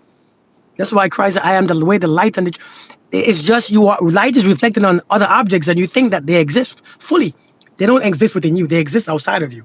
You bring them into you using emotions. You can only bring people in towards you using emotions. When you have emotions, you experience other people's stuff because you're nosy, because you just want to experience other people's stuff, because you don't know how to mind your business. Yeah. You don't have to fix you first. There's nothing wrong with you. You think something is wrong with you, so you are looking for someone to fix. Stop thinking something is wrong with you. Act like, hey, listen, somebody told me once. Can I tell you about something? Can I tell you about something? Can I tell you all, hey Star, can I give you all a hack? Can I give you all one of the most beautiful hack that I've learned? You all ready? Let me give you a hack. Imagine if something was wrong with you, right? Somebody said, please give me a hack. Please, let me give you my hack. Right? Imagine something is wrong with you. Let's say something was wrong with you. Right? Let me tell you which one is, let me tell you how you know ain't shit wrong with you, right? Let me tell you how you know. If you think something was wrong with you, you know how to control your mouth, you know how to control this. Imagine, imagine if God was next to you right now. Somebody said, act like God is within you. Somebody said, act like God is within you. Do you think you will still find issues struggling with what you're struggling? If you if you become aware of that truth that God was within you. The hack was act like you have God. Just act like it. If you had God, your faith would be so much stronger because you know he or she or it is right there. Imagine if you can use you see some of you can use your imagination to muster up a whole bunch of shit that ain't gonna happen, that's not happening from the past. You're using your imagination to muster up a whole bunch of what ifs and what if. But what if you had God within you? Can you use that imagination? Can that come to your mind? What if you had God? What if God was right there? Act like you have God and watch what you do. Watch how your behaviors change. Because you know why? Ain't shit wrong with you. You are just not aware that God is there. That's the problem. Nothing is wrong with you. That's a whole different level of understanding. There is nothing wrong with you. You are just being distracted from the physical things and not realizing that there's more power in what you cannot see. So, I sound like I'm preaching, ain't I? I sound like I'm preaching. See, somebody said it the same time I said it. I sound like I'm preaching. Do they hear it? I sound like I'm preaching. Act like you have God. What if you had God? You said, I'm not a preacher.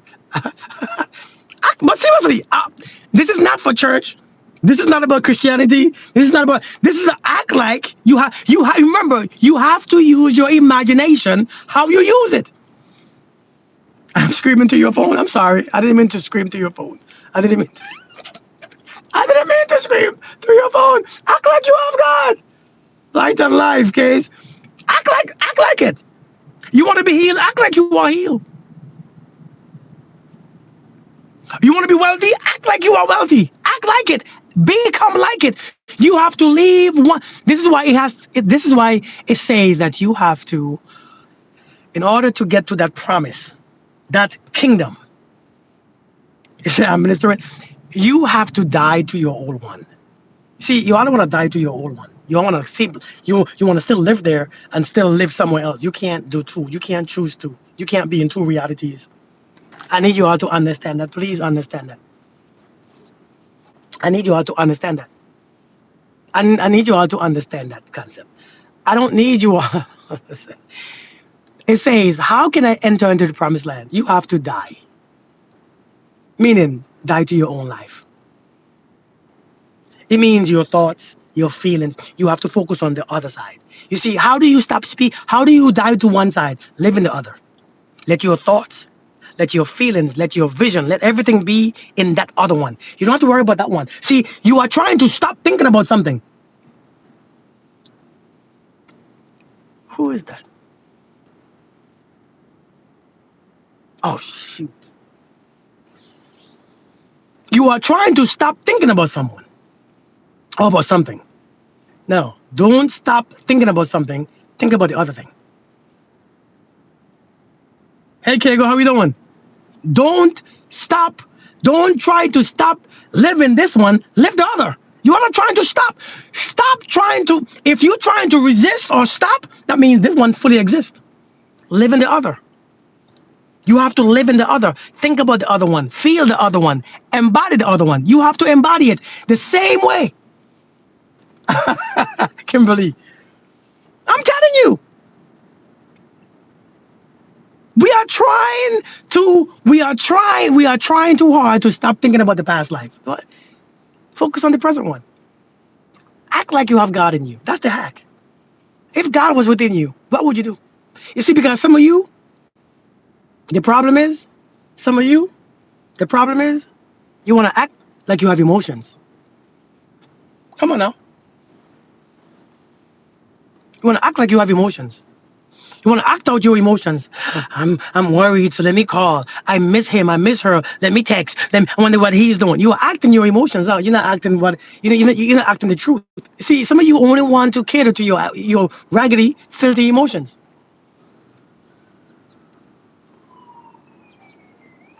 Explain like you are explaining to a grade five about living in the other one. To live in the other reality. Number one,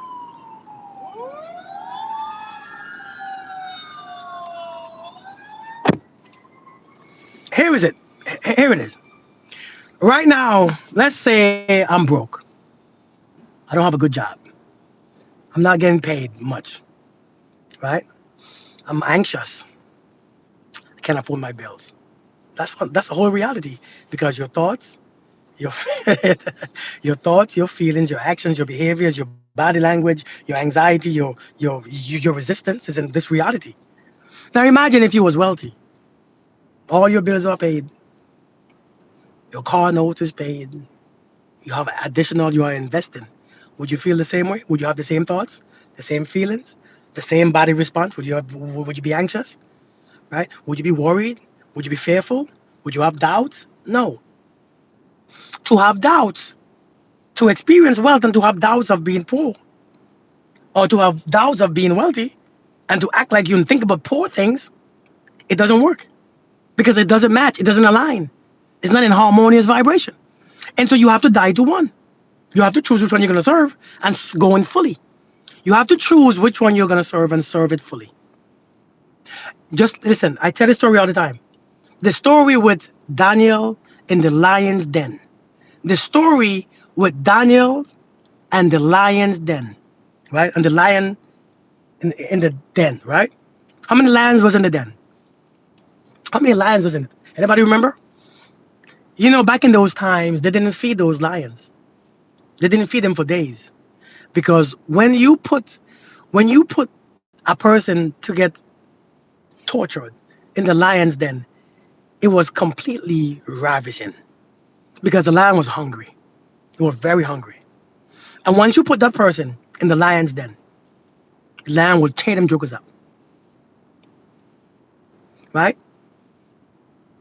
Y'all didn't answer me. How many lions was in the lion's den? Was it one? Was it seven? Was it three? Was it five? Google it. It was six. All different numbers, huh? Seven.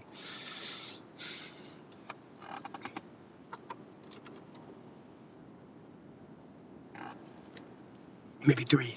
Five. One to three. How someone said eight, six, seven. How much ever it was, right? Daniel Daniel went to the lion's den. The lion was supposed to eat him. The only thing that Daniel did, and that wasn't about lions and eating a person. That was about when you are faced with the most dangerous situation. Daniel did one thing that we don't understand. Daniel turned his back to the lions. He turned his back to the problem. He turned his back to the hungry lions that wanted his life. The bill collectors, this, that. He literally turned his back from him and focused on the different reality. He couldn't exist in two realities. He had to choose one.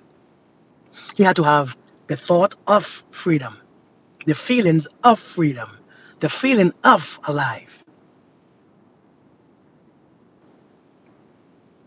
But he had faith. You cannot not have faith in this reality because it is only about faith. It's when you say, but he had faith, you cannot, listen, you cannot not have faith in this. It doesn't work.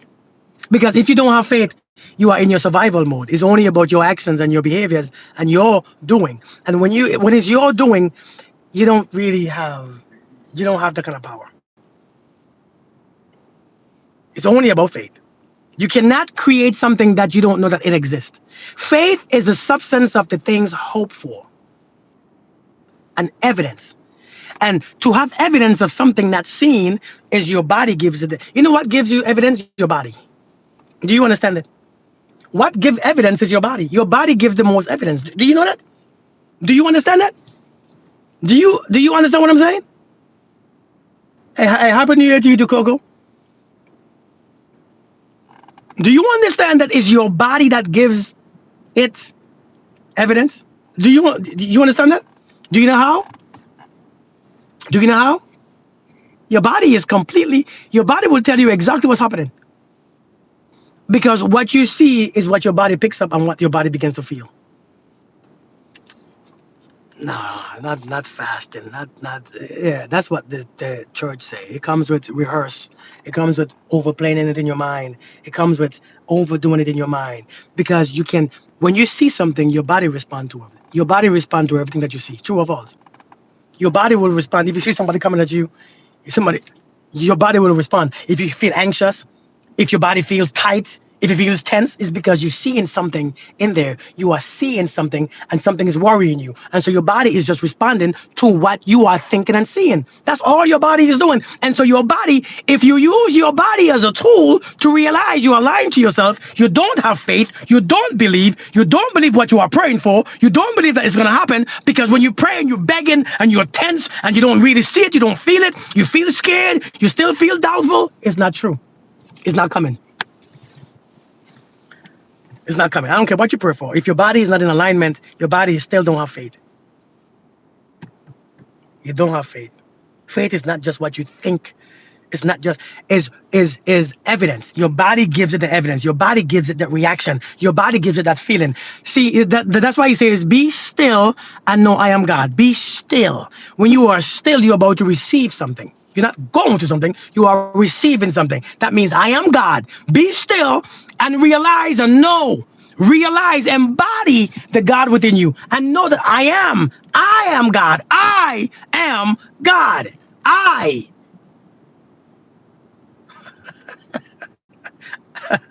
I. That's what it says. And so when you are not still and you panicking and you this and you begging and you begging, asking for all these repetitions and all this vague repetition and saying this and praying without ceasing and praying and saying, hey, God, remember me? Yeah. But do you remember what you asked for? Can you feel it? Do you have the evidence in your body? You have the evidence in your mind. You have the evidence in your emotions. Can you see it? Because he says, if you ask for something, believing that you shall receive it, you shall receive it. So therefore, are you believing, or you still don't realize me, little me? But I don't have any money. Hey, Nanny Puffins, thank you so much. Thank you so much. But I don't know how to. So I have doubts. I don't.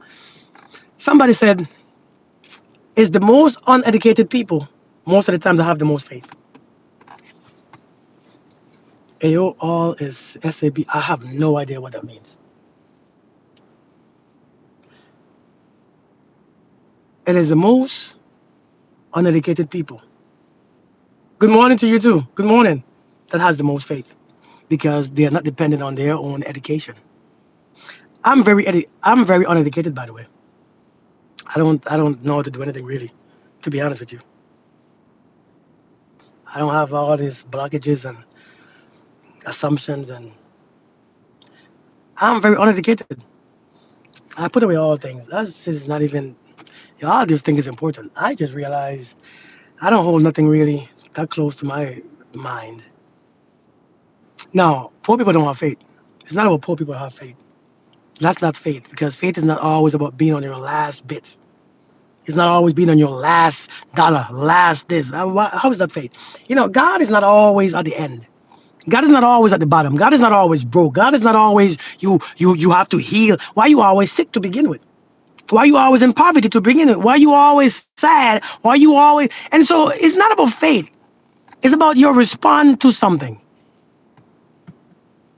And we say poor people have faith. It's because it's not really. If you have faith, a lot of things, a lot of more money will be there.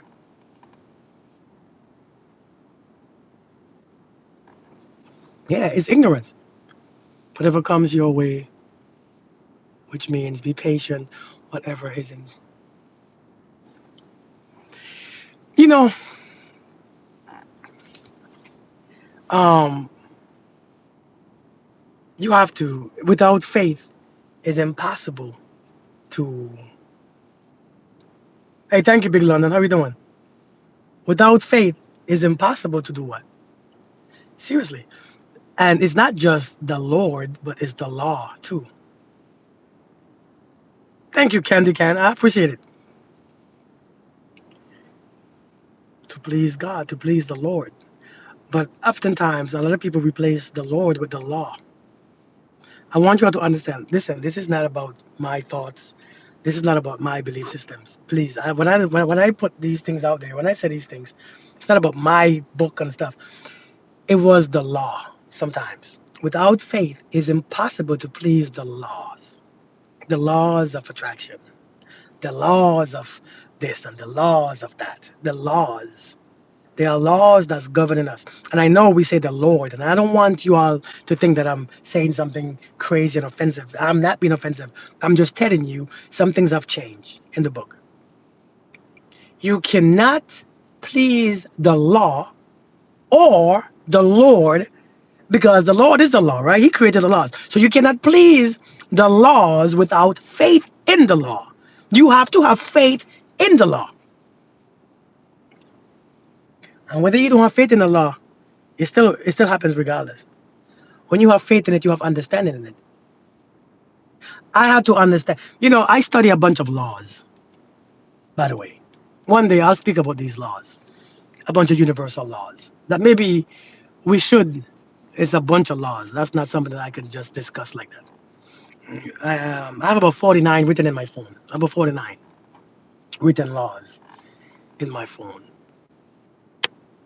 Just like the laws of attraction slash vibration, right? The laws of correspondence, the laws of what do you call it? I speak about this all the time. The law of giving and receiving. I'm not. Hey, Gina, I'm not. Right? The laws of psychometric influence. Right? The law of psychometric influence is just your soul ties. Right? That's a soul tie law. Right? The soul ties. The law of psychometric influence that you call soul ties. The law of self worth. The law of reciprocation. Right? The law of is a whole bunch of laws, man. And when you study these laws, you're like, oh shoot. And the law of detachment, the law of experience. I will do a video. I will do a live on these laws one day, on some of these laws, because I think some of these laws we don't understand how they're whooping our asses. Our asses are being whooped because we don't understand how these laws work. It's whooping our asses every single day. These laws are whooping our because we don't understand how it really works. Because nobody ever taught us these laws. They taught you, yeah, the law of vibration. They taught you about Jesus, which is not a bad thing. I'm not saying it's bad, but they never taught you anything else. Because anything outside of that is blasphemy. It's crazy. And so all you know is Jesus. Talk to Jesus. It's not helping, is it? We're still effed up, still ain't healed, still poor, still angry, still sad, still bitter, still don't have forgiveness. All they taught you about was Jesus, but they never explain. They never explain. They don't understand it either. And so we don't understand these laws. When you understand these laws about how money comes to you, so naturally at birth, do we know these laws, or you're oblivious to have to figure find high self? There's no high self or low self. It's just a self. The self doesn't exist. Only in the Western culture, this self is a thing. In other cultures, the self is not really a thing. I don't really study Westerners nonsense. I don't really study Westerners nonsense. I don't do Westerners nonsense. I don't care for it. I don't do it. The Westerners belief system is the newest one. That stuff. Hey Key, how you doing? That Westerner stuff will put you in some. low vibrational suffering thing, telling you something is bad, everything is wrong, everything is this, everything is that, everything and he's this, some God is this, and everything is, yeah, you're gonna suffer, you're gonna do this, you're gonna, all that nonsense. Hey, Gina. And so I don't do the Westerners stuff that well. I don't really like it. But what happens, people taught you them. They didn't teach you you. And you see your mom and your dad and everybody around you struggling, and so you pick up struggling. You see your mom and your dad. I'm doing great, too, Keys. Good to see you. You see your mom and your dad around you broke, and you become broke. You see your mom and your dad growing up, and you become, you start to speak English, and you begin to speak English too. You see your mom and your dad react emotionally, and you begin to react the same in emotion. All you see, you don't see you see them, and you become them. That's why growing up, you feel so weird. You feel so weird. Hey, Miranda. Clyde, what's good, brother? How we doing, man? You feel so weird because it's not you that you are experiencing. You're experiencing them. Because that's all you see, subconsciously, you have sucked up everything that you seen when you was a child. You have sponged it up. You hear the language, you spoke it. You see the reaction, you did it. You see how people act, you did it. You see how people cheat, you cheated. You see how people was poor, you become poor. You see people was wealthy, you became wealthy. You see people was angry, you stay angry. You see people this. And so you picked up. It's not you. It was nothing to do with you, and it's still not you. That's why whatever you want in life, do you know that thing that you want the most is the most hardest thing? Do you know why is that? You know why what you want the most is the most difficult thing? Do you know why? Do you understand why it's so hard to get what you want? Do you all know? Do you realize why?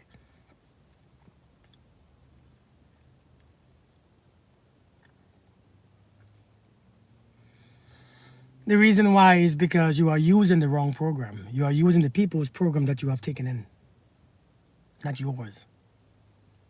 And now what you want is what you want, but it doesn't align to the people's program that you have seen. You see, you have taken up people's behaviors and you have internalized people's behaviors. Right? You see your mother act this way, your father act this way, everybody around you, your pastor act this way, they tell you what to do. And so the program that you have picked up, it's not yours. So what you want and your goals is very hardest to achieve because your program is working against it. You see, the reason why it's so hard to get something in life is because your program doesn't support it. It's like trying to put Samsung, it's like trying to put the Samsung phones in the iPhone app. The programs don't support it. That's why you have to have two different apps, two different app store. They must support what you are trying to experience or what you're trying to do. We have to reprogram first.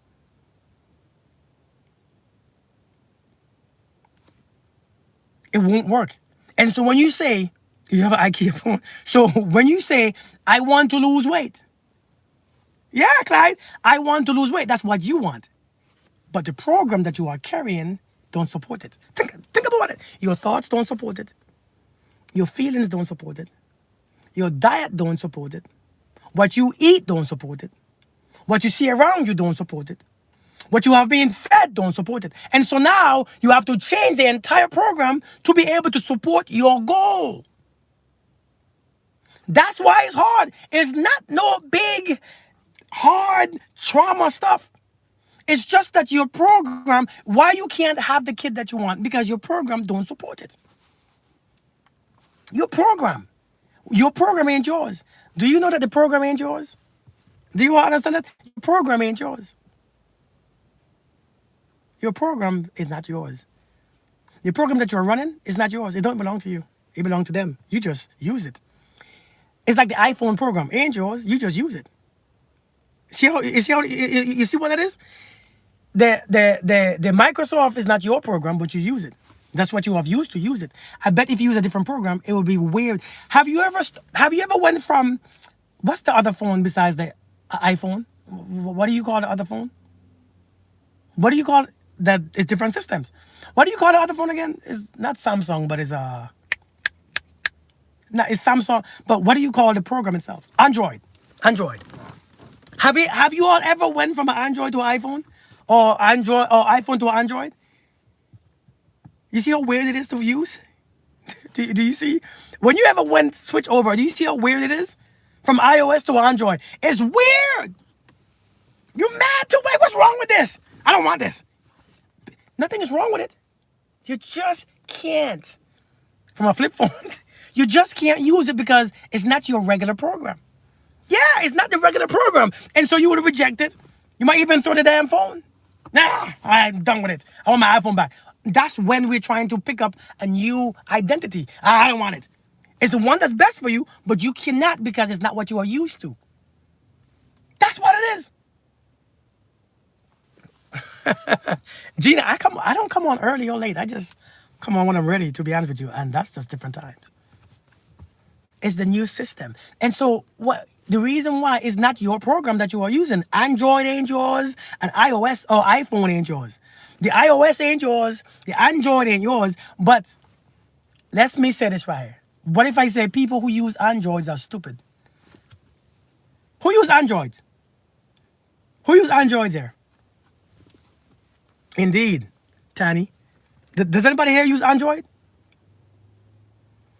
What if I say people who use Androids are stupid? What would you say? Why are you use it? What would you say? Let me show you something, okay? Let me show you something. Let me show you something. If I say people who use Androids are stupid, what would you? If somebody said this, people who use Androids are slow, and they were dead serious too. You're gonna laugh, and especially when you use Android. I would say that's your experience. Use what I want to. You'll be offended. Yeah. You'll be offended. I won't agree. I'll say, excuse you? Ignorant. But is it your program to defend? Let's talk about this real quick. Is it your program to defend? It ain't your program. But is it yours to defend? Let's think about it. So why would you feel offended? Think about it. Think about it. Let's go deeper a little bit. Let's take our minds deeper a little bit. You feel offended, you lash back, but it's not even your program. You didn't make the program. You just use the program and you become offended. You see, that's how we live our lives. Yeah. That's how Clyde, that's how we do. And so we are defending a program that's not ours. We're defending our religion. What's up, Vladdy? How we doing, brother? How we doing, man? Hey, thanks, man. I appreciate you. Listen, I'm telling you. You defend your religion, you defend your God, you defend this, you defend that, you feel offended, it ain't yours. Come on now. I want you all to understand. It's not even your program. You are just programmed with it. And you can't think outside the program. And to think outside the program,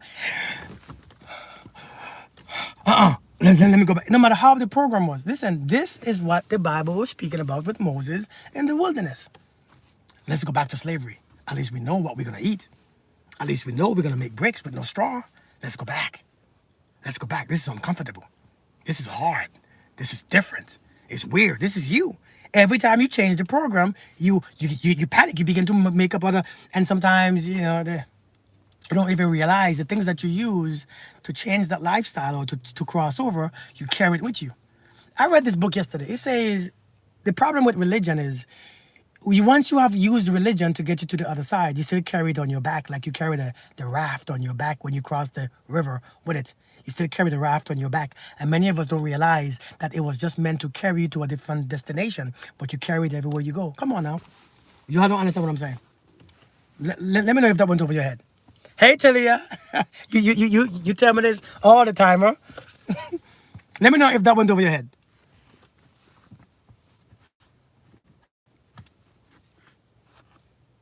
Let me know if you get it. Let me know if that went over your head. It's not personal. Indeed, Sylvia. It's personal. Don't flatter yourself. I love how a person says, if you point somebody to a religion, If you point somebody to God, you could either look at the space what they are pointed or the finger. Many of us, religion is the finger, and we are only seeing the finger, but you're missing the point where it's pointing. Come on now,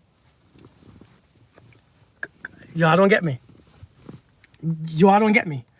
You can use religion as a finger to point, but if you look at the finger, you can't see where you're going. But if you look at where you're going, you forget the finger. Some of you don't want to look where you're going. You want to focus on the finger because the finger is what you saw first. Come on now. Y'all don't get it. And so we stuck and we defend it and we fight it and we this and come to this and come to that because it's. Come on now. Y'all don't get it. It was just a finger. You were focused on the finger. You missed the way already. You already point. You've been focused on the finger for so long that you can't see where it's pointing. Clock it, right? Clock it. Do you all get it? So I'm glad that you all got it. But boy, I'm so afraid to bring these things sometimes. You hear me? Hey, Jasmine, I'm afraid, but I'm so resistant to bring these things sometimes because I don't want you all to, misunderstand, or I don't want you all to think that is an ego-based information. And so I got to give a little bit at a time. It's not man. I'm very. Let me just drop something in there and just get out, right? Hey, Ashley. Let me drop a little thing in and then get out. Right? What's up, Trag? Yeah. Let me just drop something and get out because I don't want, you know what I mean? Because people will take it personal.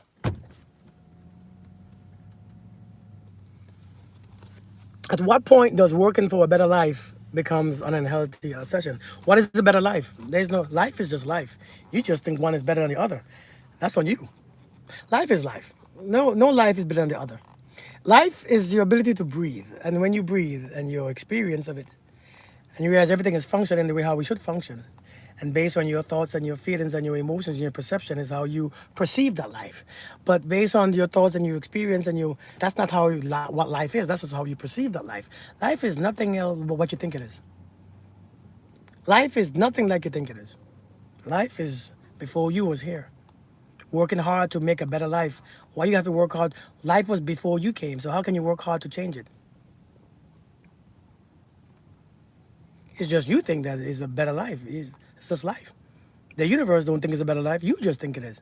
And so you doing too much to prove a point to yourself. That's a better life or a worse life. But to be honest, whatever you want in life, you don't have to work hard for it. It's the law of pure potentiality. The question is, what's a better living?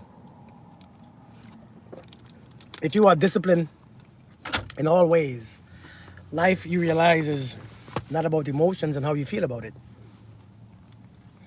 Life is how you process things, but life is before that too. I can't explain that because that will bring confusion. And I don't want to explain that one. The quality of life. Quality of life is experience a lot better quality when your body is healthy to experience the life that you bring in. The quality of life is you being healthy. When you are healthy, you have all the time to do whatever you want to do. Health is the first quality of life. The more you can breathe, the better you breathe when your body is functioning properly. The quality of life is remarkable because your breath changes your entire, because that's all you have is the breath. Without the breath, you take the breath away, nothing is there. Nothing is left. You take the breath away, nothing is left. There is nothing. There is no job. There is no hard working. There is no wife or no husband. There is no sex. There is no money. If you take the breath away, nothing exists. So the quality of life is, number one, breathe. When you learn to breathe,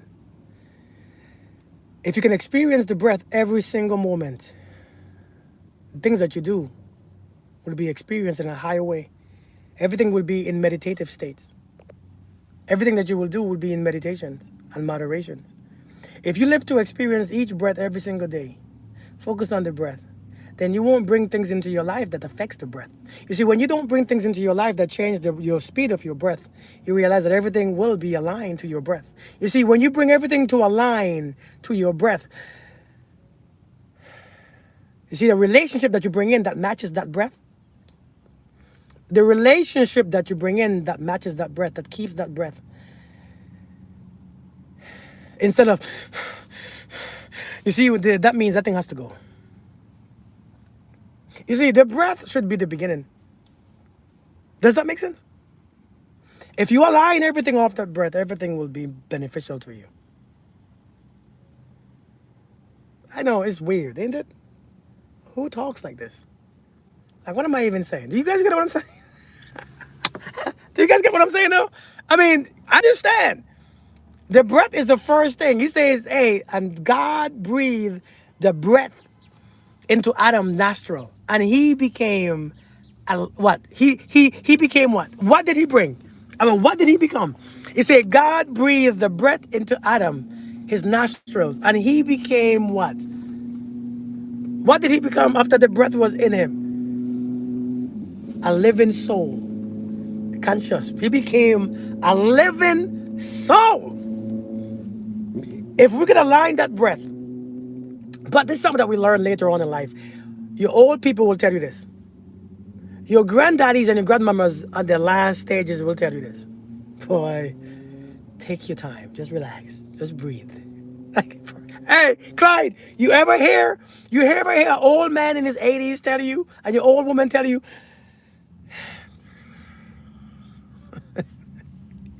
you worry about the wrong thing. Breathe. If you ever talk to an old person and hear them really speak and tell you about the things that they wish they did, oh my God, the things that they should have done. An old person takes their time to breathe. Do you notice that? Yeah, just enjoy the ride. I'm telling you.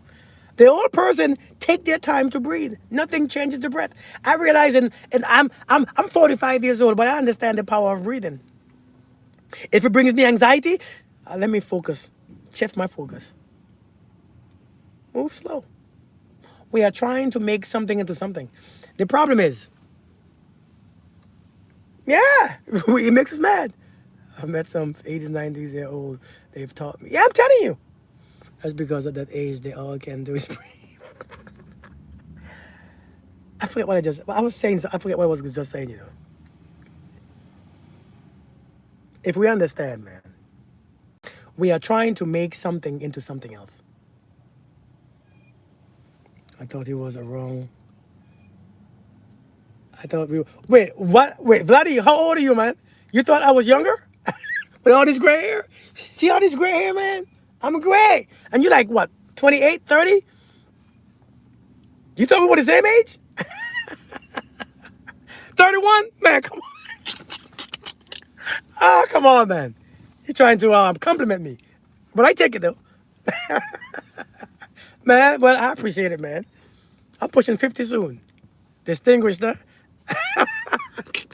And I'm 45 years old, man. I'm 45. I'm 45. I didn't wish I was younger. I didn't wish to be anywhere else. You know? I appreciate it, man. I appreciate that. It's a blessing. You're doing yeah, I'm telling you, man. Doing a living. Black don't crack. But yeah, man. But I have realized, though. I have realized this early in my life. Just relax and breathe. Focus on the breath. That's all you have. If you focus on the breath, here's the thing. We are trying to make something into something else. Don't put so much power into making something into something else. Thank you, Yolanda. Don't make something into something else. Make nothing into something. You have to learn to make nothing into something. We are trying to make something into something. Once something is already formed, it's hell to unform it and put a different form to it. It's like trying to make paper into plastic, or you know, it's make this into this. It's hard as hell, isn't it? Because now you have to have a whole different type of power to do this. You are trying to bring something that's already formed into a different reality. Thank you, Shay. You are trying. See, many of us are trying to make something into something. I stopped doing that. I don't do that no more. You see, if this is already something here, and I want this, I turn my back to this, like Daniel in the Lion's Den, and focus on this. It has to come from nothing. What is your opinion on age gap relationship? I'm dating a man that is 10 years younger and wants, I mean, it's different. How old are you? 10 years younger. How old are you though? If you in your 50s and 40s, man, nothing wrong with it. If you're 60 and he's 50, same thing. We get old the same time. We pretty much die around the same time, anyways. If you 45, if you 45, he's 55 or something like that. The same. All right, why not? You be easy. Have fun in your dancing class. But you have to you have to learn how to use nothing, using your mind and your emotions and your feelings, and put it into something. You learn, because I'm telling you, and many people don't realize there's a lot more things that you can't see. And the things, just because you can't see it doesn't mean that it's not there. I think people are so worried about the things that they can't see, and just because they can't sense it with their raggedy ass senses, just because you cannot use your raggedy ass, weak ass senses to sense what is not there doesn't mean that it's not there. Everything, you see, what we don't understand is this one law. Creation is already done. You cannot create anything, but you can realign molecules. But creation is done. Everything is done. Everything is already done. You just don't know how to use your power of sight. Not realizing that mind over matter is actually a real thing. And so some of us, we don't understand. There's the most, you see, if you see this bag right here, a matter of fact, if you see this bottle right here, when you see this bottle, that's when some of you believe. Oh, shoot. Oh, yeah. Thank you, Tony. Thank you. When you see this bottle right here, right? When you see this right here,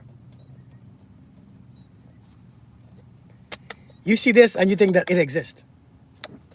Check this out. This right here came after the existence of that thing spiritually. This came second. This came from nowhere. It came from nothing. You see, by the time you see it, it's already today. It's already being created. This right here, the power of it lies before it existed physically. This is the manifestation of the space where it was created in. Something manifested this. That means this is weaker than this.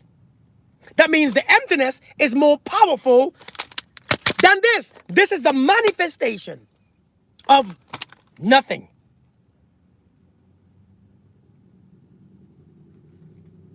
Do you get it? This is a manifestation that came after. Understand this. I told somebody this.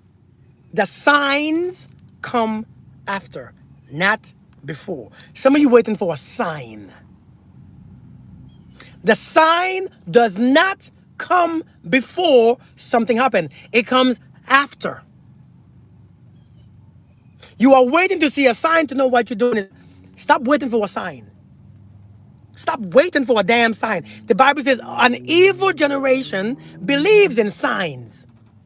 You are waiting for signs to understand signs. Signs of time. Signs of this. Signs of that. Signs this is. Sign. Stop looking for signs. Focus. Waiting for proof. You waiting for proof. You waiting for signs. Signs don't precede. Signs come after. And so that's why many of us get frustrated, because we're not seeing no sign, we're not seeing. Listen, just because you plant a damn seed, it doesn't mean that the seed is going to grow in your time. It grows on its time. It grows on its time. No seed grows in your time until you understand the time of the seed. Now, when you understand the time, when you know the sign of that seed, if I plant this seed in about 4 weeks, because I've done it before, I planted the same seed, in 4 weeks, it began to grow. It began to sprout up. That's when you, okay, now I know, in the 4 weeks, let me look for it. But the first time you plant a seed, you have no idea how long it takes. You don't know how you have no idea. Is voodoo real? Where did that come from, Kimberly? Is voodoo real? Everything is real. Everything is real. If you think about it, it's real. If you can feel it, see it, think about it, it's real as it's.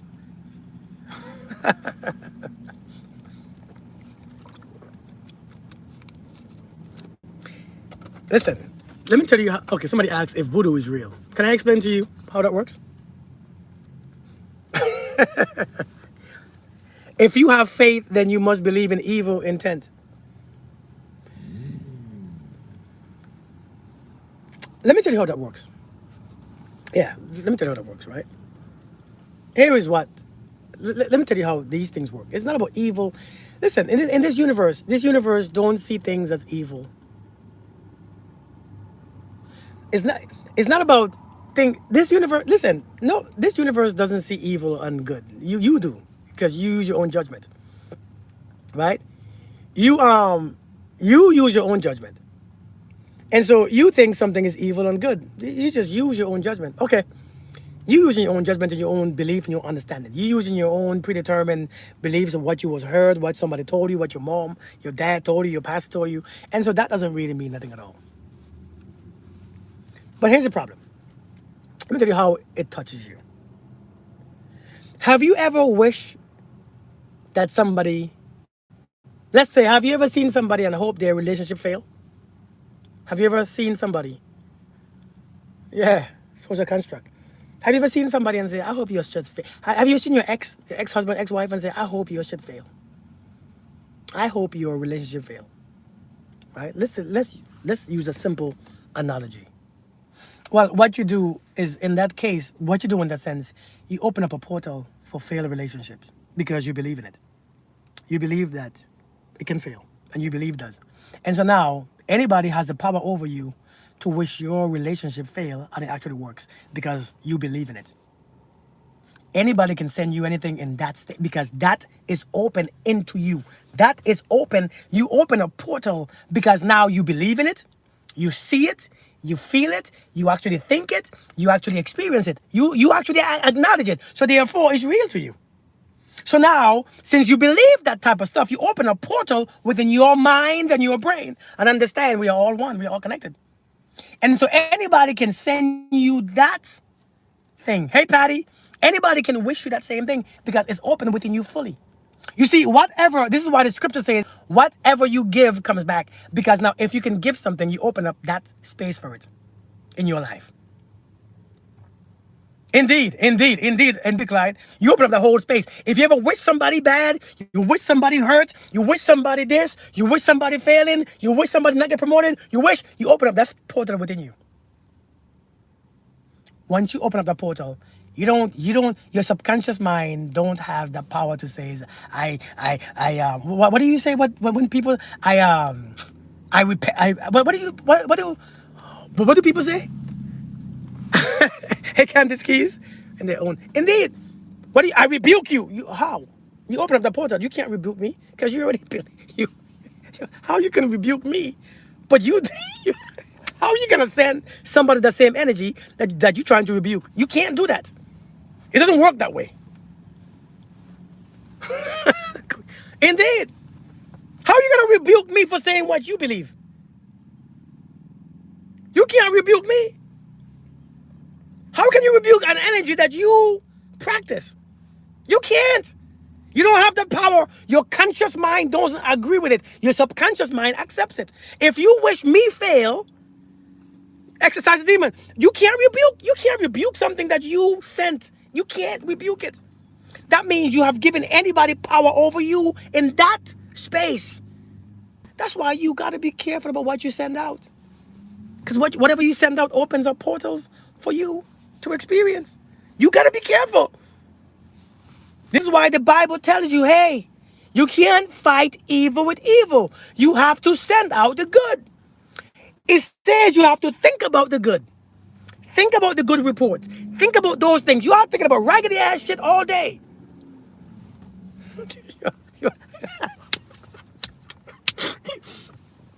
You are opening up too much portals. Too many portals are opening up in you. There's too many portals coming in you. Hoping that this, hoping that that. I hope he don't make it. I can't stand her. I hope she, I hope that mother after this. I hope that. There's too much portals, so you are easily attacked. Left and right. Anybody has power over you. You cannot fight evil with evil. So is voodoo real? What is voodoo? Somebody thinking something bad about you? Somebody sending you an influential energy? Somebody putting something in your direction? Yeah, we all do it. We all do it. We all been doing it. That's why you become awakened, and this is why the first thing that you must do when you are becoming this. Indeed, Miranda. This is why the first thing as you begin to start your journey of enlightenment, one of the first things is love, because Lord, out of love, the good. Yeah, listen. This is why I said. You remember I said. Do you remember I said when I first started this journey, I had to learn about love. Double-sided tongue. Indeed, Miss Cindy. I had to learn about love. I had to experience love first, because in love you think differently. Yeah, man, love does. Love this is how love fulfills the law. When I began to be conscious of becoming aware, I had to act out of love. I told you I live in the dark side of me, so I see what's. I'm telling you, man, the dark side is not a bad thing either. I think people just tell you that it's bad. It's not. We all are dark. It's the light that we have. But this is a dark world, you know. This is a very. You can't fight the dark. You're fighting yourself. So explain how you experience love first, please. So that's a long experience. That's a long explanation, and I have to go because I have a meeting in like 20 minutes. So I have to leave from here and get home. I will explain that. I promise you, Miranda. If you could remind me, because I have to go on this meeting.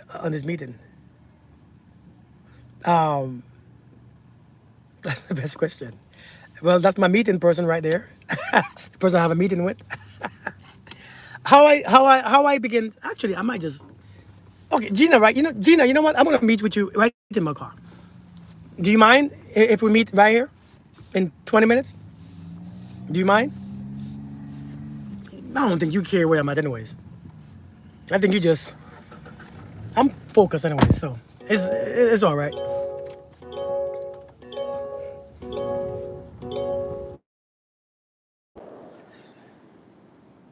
Okay, good. It's good. She said it's good, so we good. What the heck was I saying? Plenty of pictures of myself on my profile. Hey, Nancy. Nancy, what are you talking about? Ah, I love my beautiful souls. Be good. Hey, you be easy, man. Um, what if you have a thought about someone because they hurt you, but you know you shouldn't? Thank you, Patty. Listen, we all have thoughts about people, and we all have bad thoughts. A thought doesn't make things happen. It's putting the feeling. When you acknowledge the thought, you change the thought. You change the feeling, because it's when you put that feeling behind that thought is when you push it into a certain place and you give it yourself to it, right? So you have to be mindful of the thought that you have. When you say the thought, you have to change the feeling. When you change the feeling, the thought redirects itself. Okay, it redirects. It changes route. So we have to understand when you acknowledge yourself, because sometimes you can't stop the thoughts. The thoughts are going to be there. But when you say the thought is there, it's nothing wrong. I have thoughts in my mind that you probably, if I tell you the thoughts that I have in my mind, you probably might call me crazy. But I am always